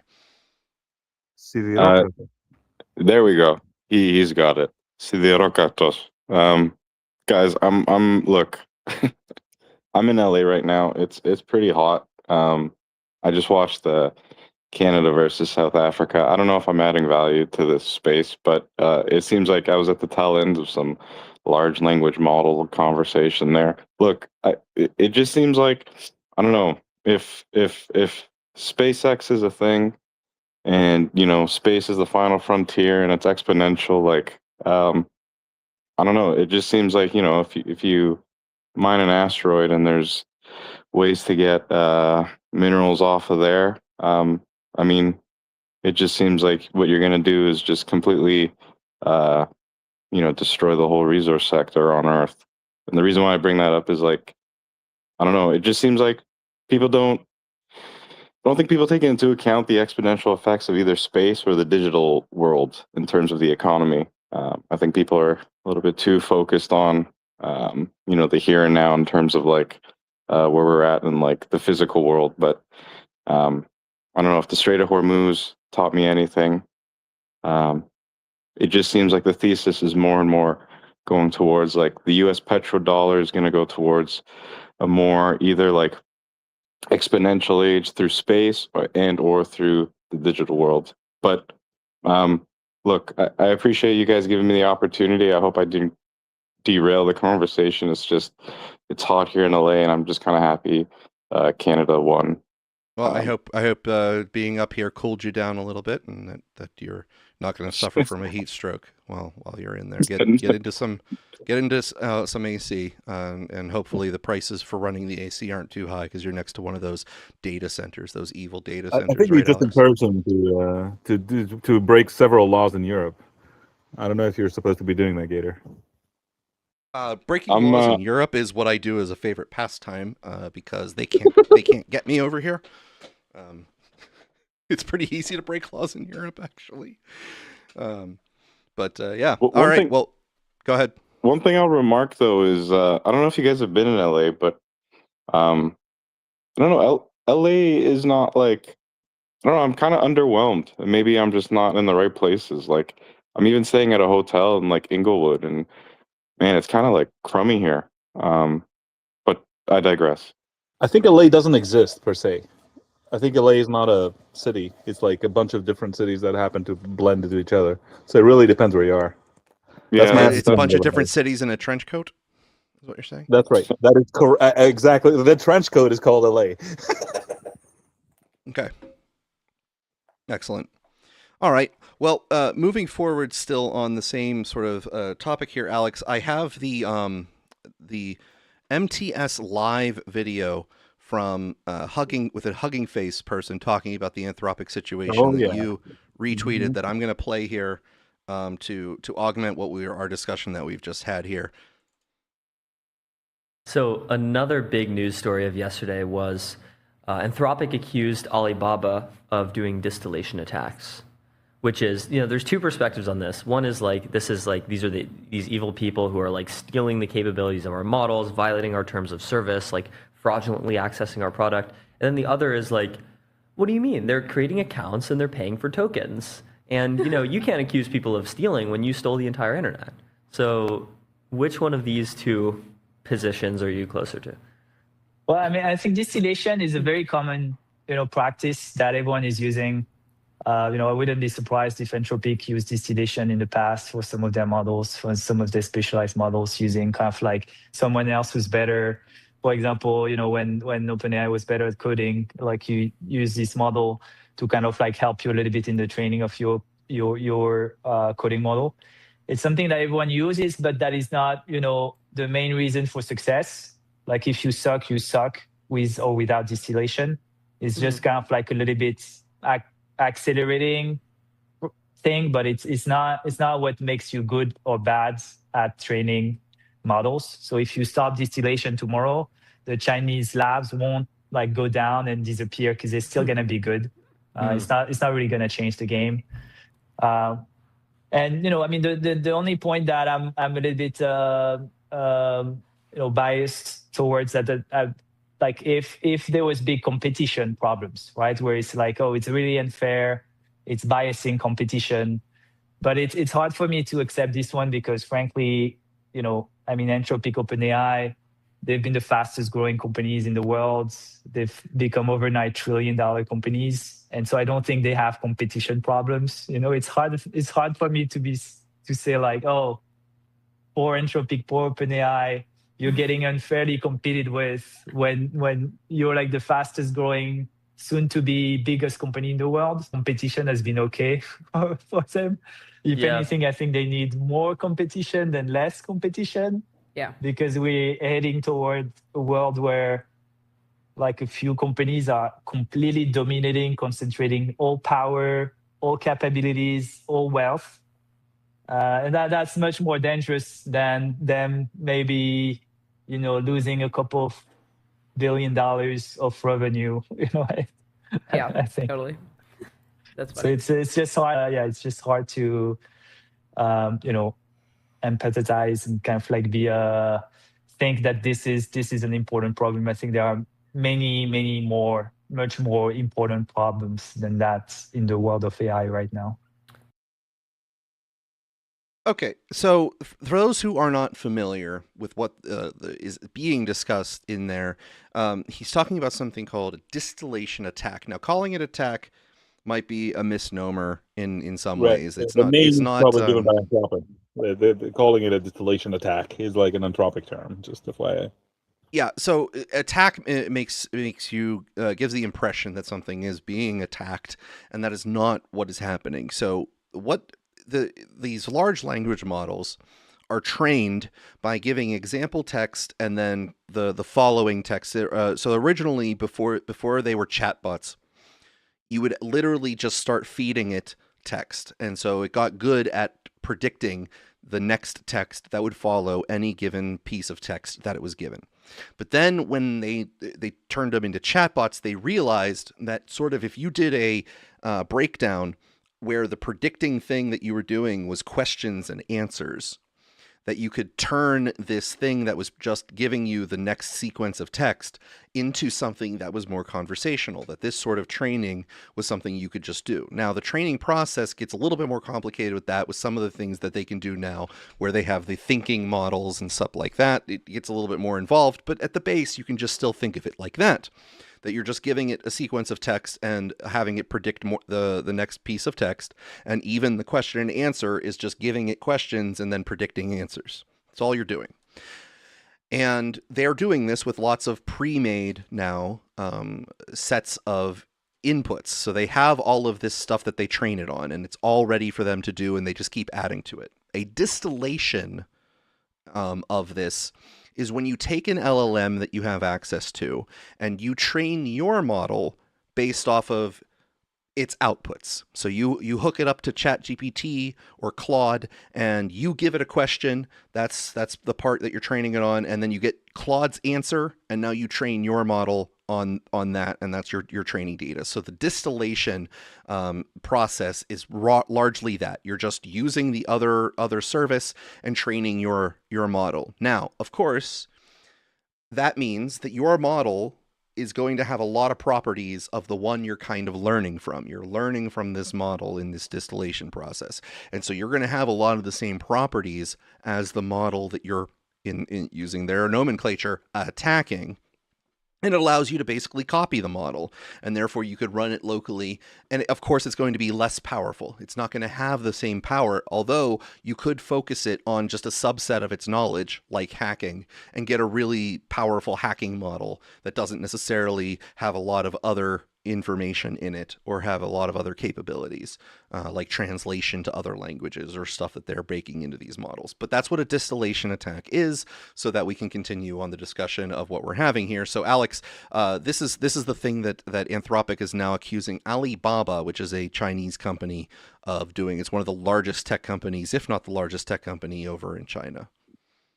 I mean, they have many, so I don't know. But I have two tweets I'm rapidly trying to find that I wanted to read you about this, which I found very humorous. One is by Pliny the Liberator, who has appropriately been doing a lot of the jailbreaks that you hear about. And he says, it's only Claude if it's distilled in the Silicon Valley region of California. But the more interesting one came from another account, Baselord. He says, situation detected. AI labs launch a 1 quadrillion token distillation attack on everything humanity has ever recorded. And that's really the thing, right? Like, these things have trained on the internet, and I'm not like the commies that are like, oh my God, now that means you have to pay us all for what you used. Well, but like, let's have a little bit of let me add a perspective. caveat. Let me add a caveat. Yes. Some of the things that have been on the cutting room floor over the months are news stories that we just never got to in Traces of AI Dystopia, among which are lawsuits, at least one major lawsuit that Anthropic had to settle, where it was accused by book publishers of stealing books, not paying That's for right. the content, and then training its models off of large corpuses Do you of know what they did to unpaid. overcome that obstacle, Gator? It's very funny. Go ahead. But I'm just letting you know that it's not purely the free stuff that's on the internet. It's, Sure, copywritten exactly, works and stuff yes. like that. No, what they did is they made a machine that literally scans a book destructively on purpose. Like literally, they bought used books and they put it in a scanning shredder, such that by some magic in the IP law, they have paid for the IP rights. Okay. But to the point of the joke that you were talking about, that their distillation process was taking things that are a mix of uncopywritten and copywritten works and training their data off of it, and now complaining that other people have stolen their stolen goods. That's right. In a way. That's right. Yeah. So yeah, because essentially, right, what is an LLM doing? What is a lot of machine learning doing? It's trying to approximate a function, right? A function has inputs and outputs. So these things are trained on inputs and outputs of humanity, right? Humans coding and talking shit and answering questions and wondering about the nature of reality and whatever, right? Okay, and but now their own outputs are entering the internet, right? And appropriately, I guess, like predictably, they're being used to train other models because that's how it works. And now they're like, oh my God, I can't believe.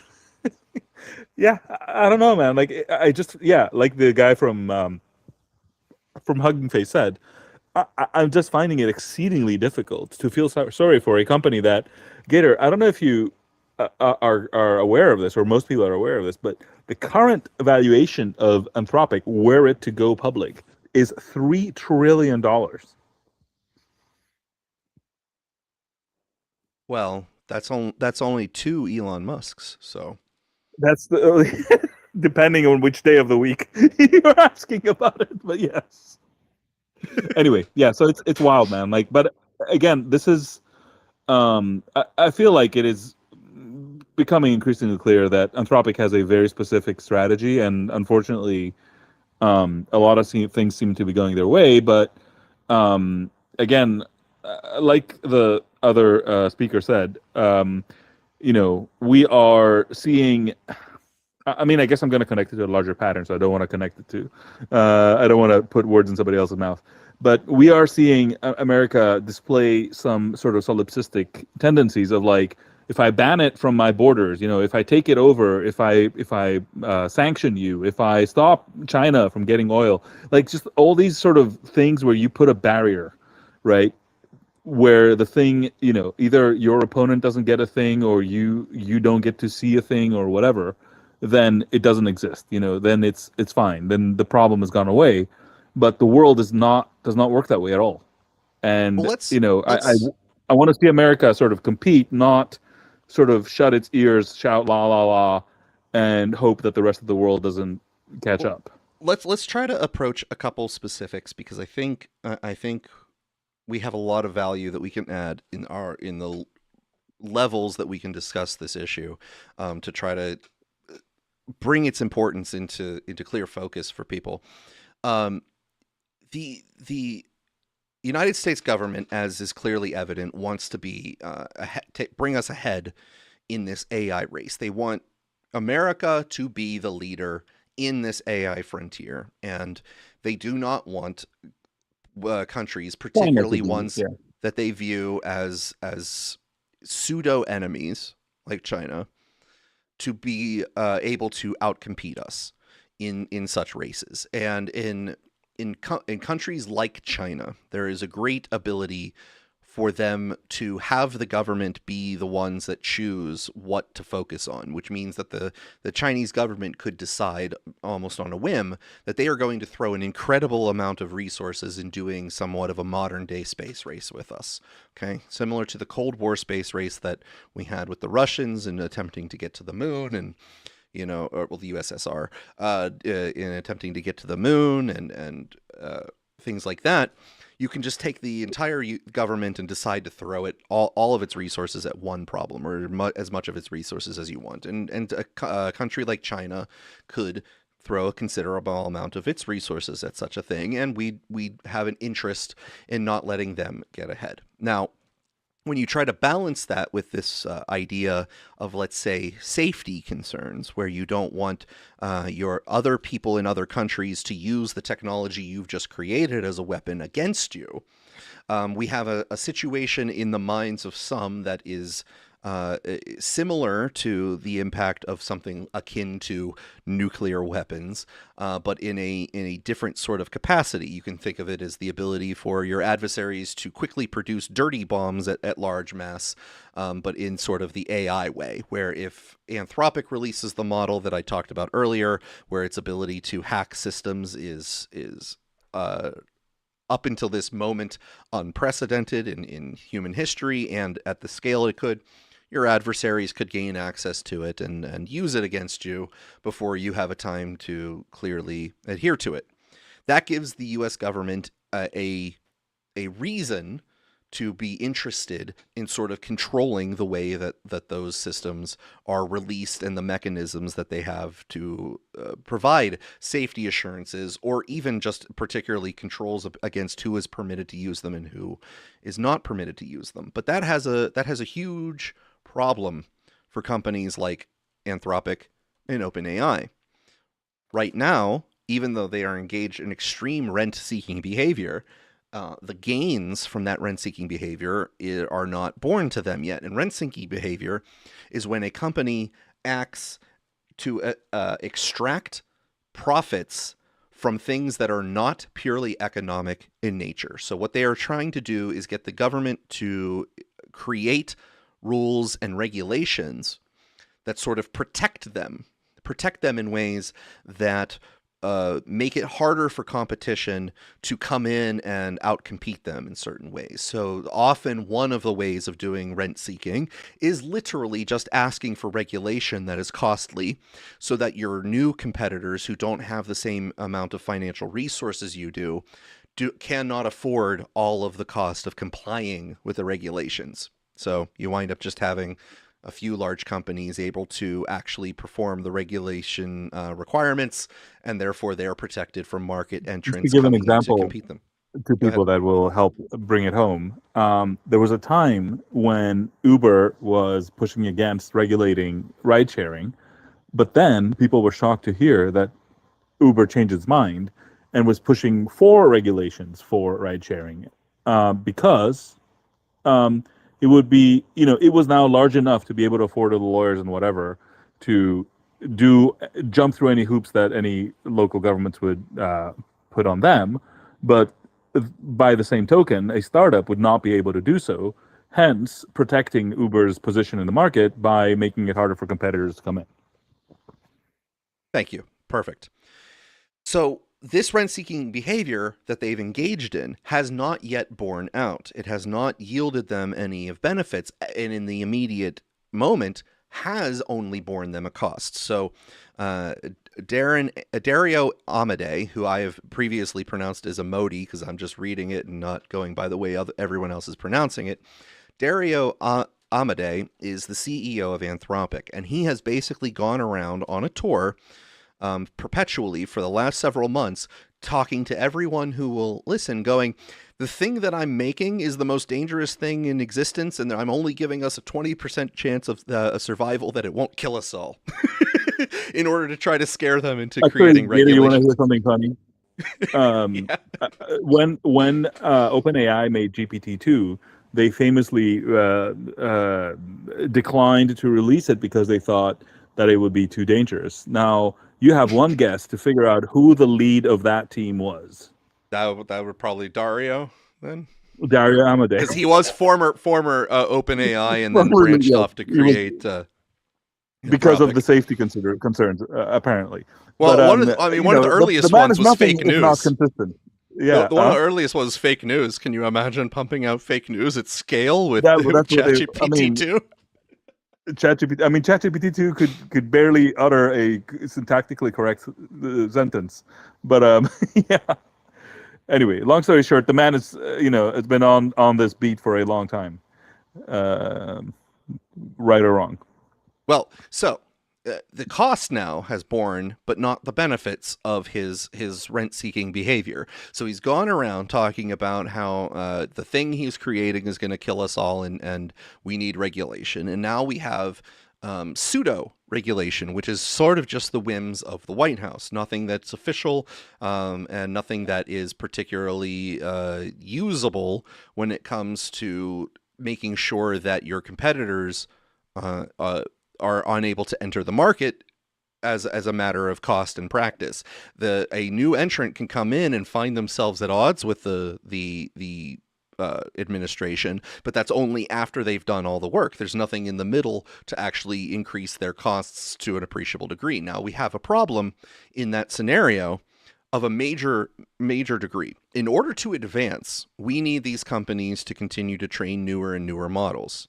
But we now have an invisible threshold of what is too good to release, and no clear path as to what is going to be allowed to be good enough, or what capabilities are going to seem to be as too powerful to release. Right, and how long you're going to have to wait and whatnot.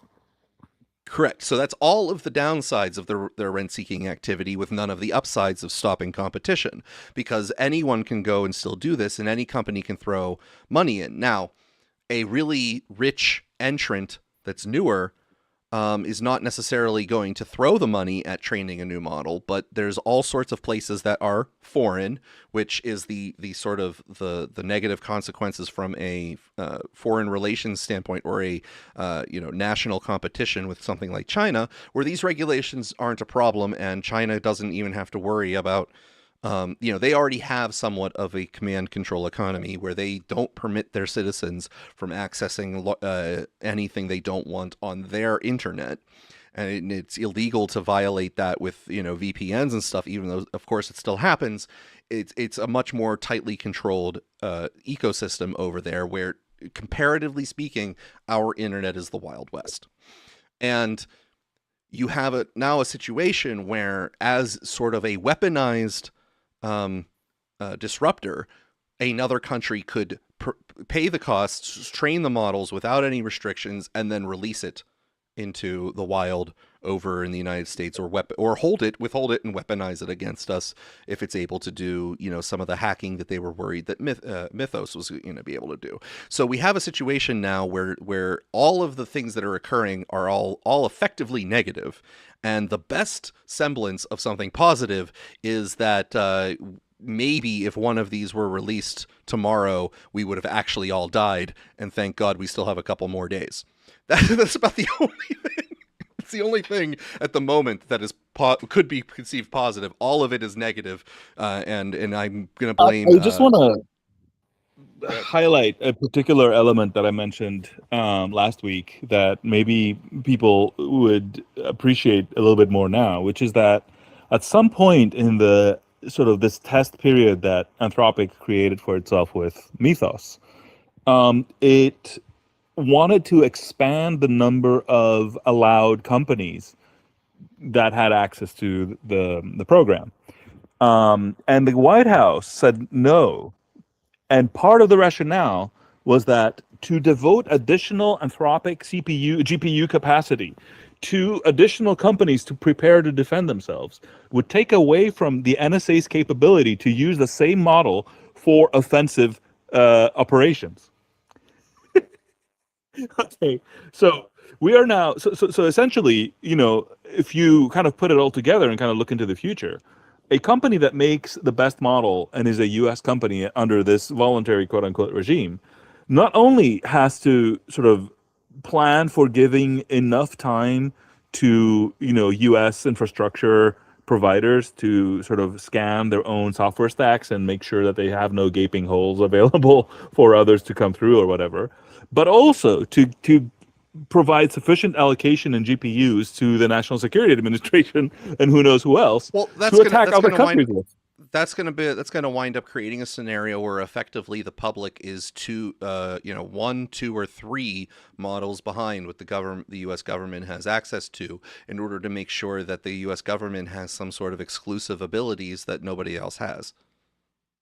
Right. That's going to be the first customer. That's going to be the first. So David customer. Sachs, when he described about exactly, it's going to be the first customer by law. Right? You're not allowed to sell it to anybody else.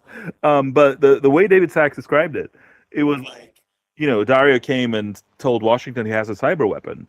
And, that kind of sounds like, okay, yeah, that sounds bad. But like a cyber weapon could be offensive or defensive, right? Like, so we are now seeing how this whole thing is playing out. And again, like, that's all great, but it is, as you say, like, overwhelmingly short-sighted, and most importantly, people can complain about China and this and that. Europe hasn't even been able to distill a model, and we're close to this good. It's not just like, okay, I can send a few queries to Mythos, and then I can have my own Mythos. Like, it takes quite a bit of skill and capability and a lot of other things in order to be able to have an AI industry that can even, use distilled tokens from other models to get something equivalent. But the scariest part that I've heard about what might be coming down the line, that I want to sort of read for people here, just to put this in your brains, and whatever happens, is this. This is a tweet again I have retweeted, and I'm sending to you, Gator, to attach to the logs. It says China's AI playbook. Okay, this is speculative. It might not be true, but it makes sense to me as a plan.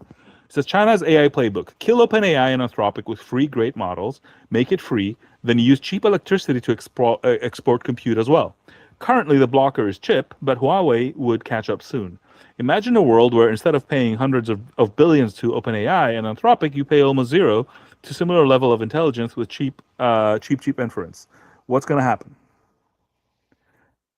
Right? It is worth thinking about it a few steps down the road here, and saying, if China has cheaper energy, right, and if they're going to catch up in chips, which they are doing day by day, they are going to be able to provide inference for less. And the only thing in the way is not having better models. And at the point that they do catch up, for the rest of the world, what is the incentive to go to Anthropic or OpenAI?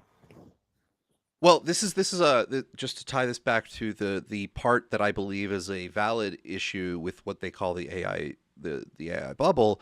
The models themselves, doing all the training on these models is not yet clear that is itself a self-sustaining prospect. Like the amount that you recoup from licensing the models after you've baked the models is not clear that that's where the money is actually going to be found, and that the hyperscalers, the ones that are hosting all of these models, might be where the actual profits are wound up to be seen, because it's going to be in the usage. That means that the only way that you could recoup your expenses on baking the model in the first place is to have a higher per token cost, which would then really be difficult to navigate when it came to comparative advantage of different models per token. It's going to be wild, man. It's going to be wild before anyone sees exactly the correct profitable model, because I don't know, do you have any estimates on these last two rounds, what the costs were to train the models? I think the numbers that are being floated are in the tens of billions. As crazy as it sounds. So, but if you're a $3 trillion company, I guess that's a rounding error, which is just blows your mind just to even try to process how all this is working out. But look, here's the thing, right? And this is where, again, it gets crazy, but the most pragmatic approach might be the crazy thing that Elon is doing, which is to say, all right, if this all comes down to cost of energy, what's the cheapest energy I can have? And that's probably solar in space. Okay. Literally have a panel that's constantly facing the sun, no batteries required, just feeding into an inference chip. And at that point, maybe he's estimating, and I think there's a good case to be made, that is the sort of thing that he can then get inference for even cheaper than China can get inference on its own thing. My And skepticism. give me one second. Give me 1 second to wrap it up, and I'll come back. You'll have the mic. But the last piece of all of this is the chips. But one thing that he has announced that most people haven't really internalized is the Terafab, which is that Tesla is going to start making chips. So, it sounds like a crazy Hail Mary, but when you see how it's all coming together, there is a method to the madness. That's all I'm trying to say. Well, I was going to say, regardless of my skepticism of some of the space plans, I want to ask you if you would predict that the people who are currently complaining about the data centers will still complain about Elon Musk as he starts building them far away from their house, so that they don't even have to be NIMBYs, because the NIMBY is so far away it would be in space. Not in my planet is going to be the next space pollution. Not space around pollution. my planet.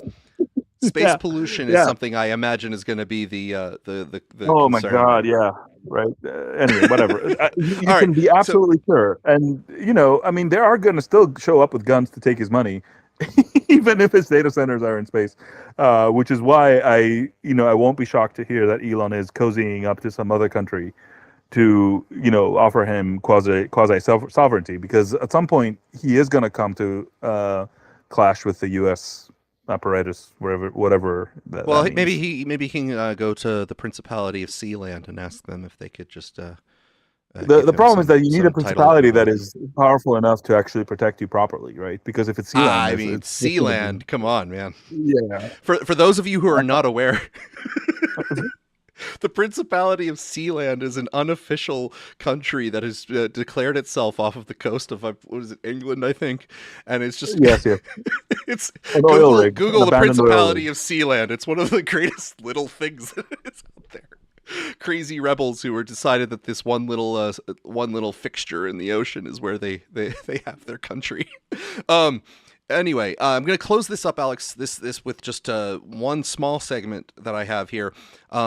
Will the real Dario Amodei please shut up? Excellent. This is from Gizmodo, and I'm not going to go read the whole thing, but just Anthropic's White House negotiations are reportedly on track after weirdo Dario Amodei was replaced. For almost 2 weeks, high-ranking team members at Anthropic have been in talks with the Trump administration trying to get a highly restrictive export control directive lifted. According to the new report from Wired, these talks weren't going well, and that's at least in part because CEO Dario Amodei was involved, but it's being reported that since Amodei left the talks, things are looking up. And that's the part I'll read. And now I have a clip, because Dario Amodei has still not shut up, despite my plea, and he just gave an interview with Bloomberg.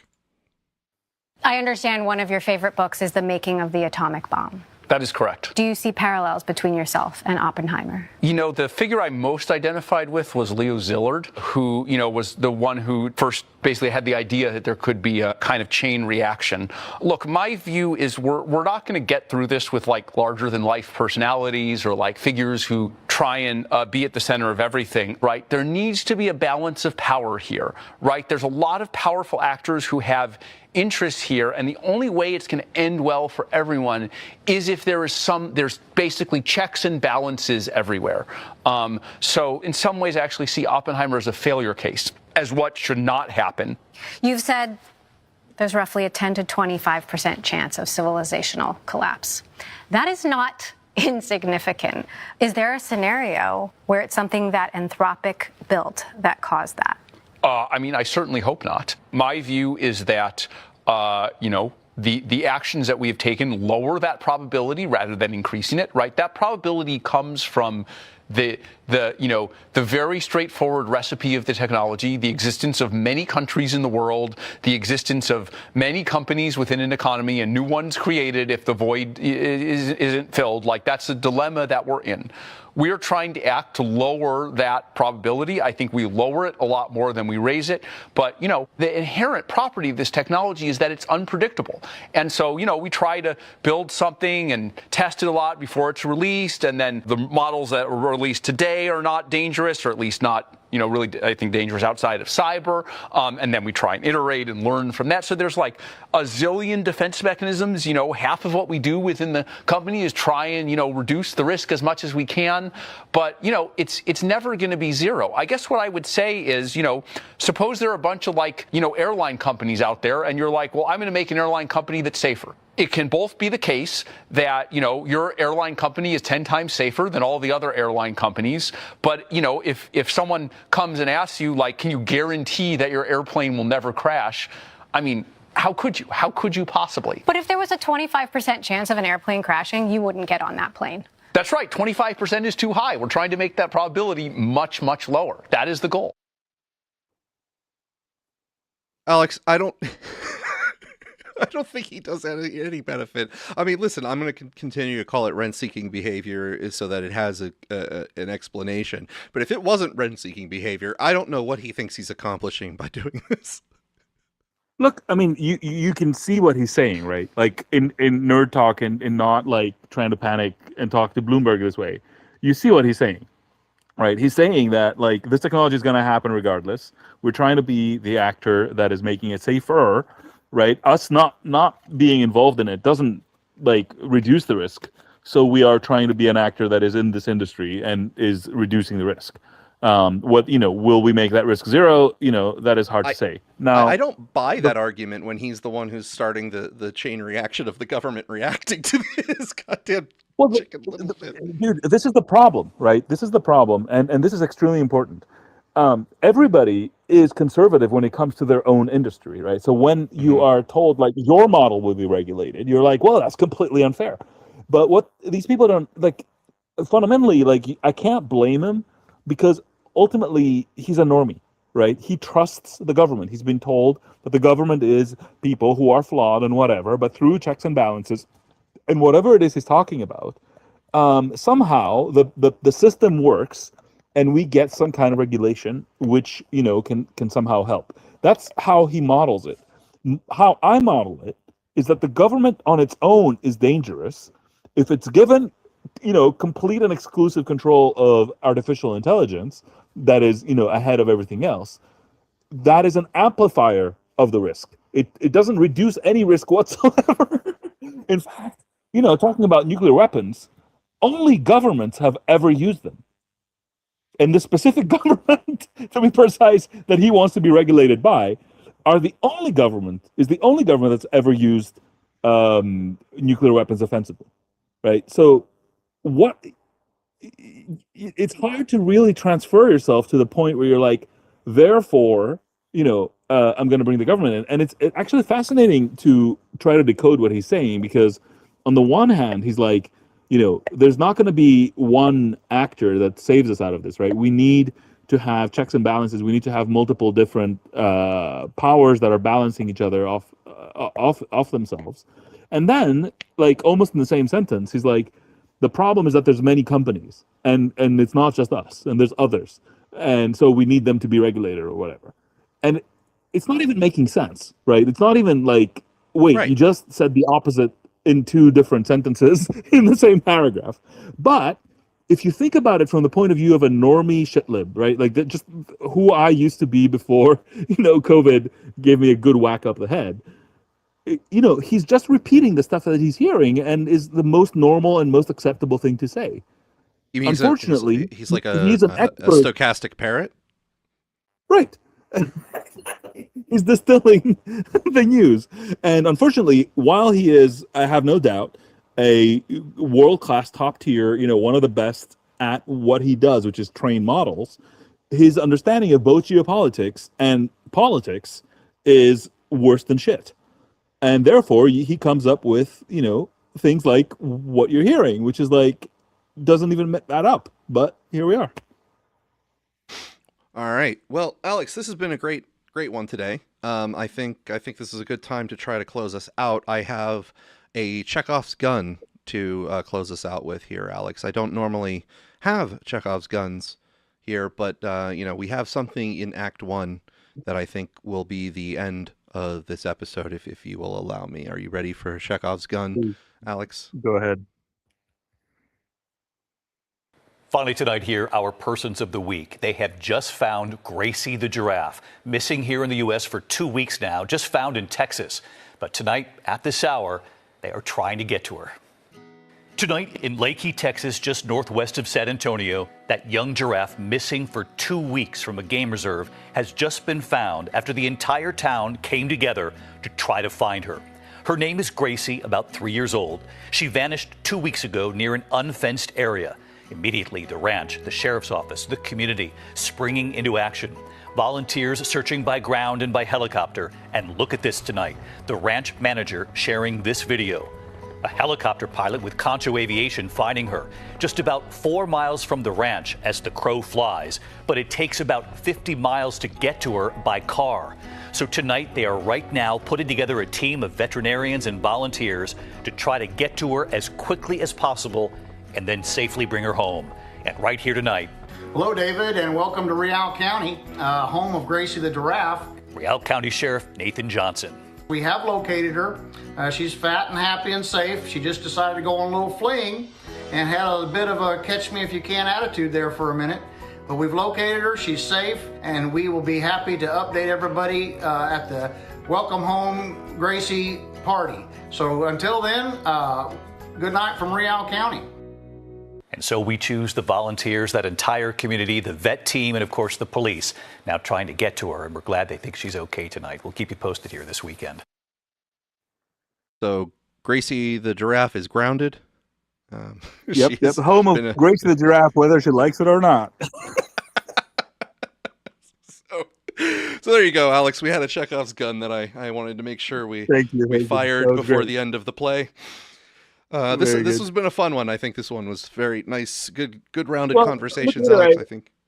I really do think that, somewhere in the intersection between politics, geopolitics, and AI, there's a very fruitful vein for us to keep going into. And I mean, inevitably, given who we are, we're going to continue going into it. Well, we are now on multi-streaming services, Alex, so this has been an experiment. And part of the experiment was throwing YouTube comments onto the screen. Although I didn't know. I tried to test them in advance, but I couldn't get the test before I went live, and they are very, very tiny, so I think I'm going to enlarge them next time. But I also got to play with some of these things. But it's all...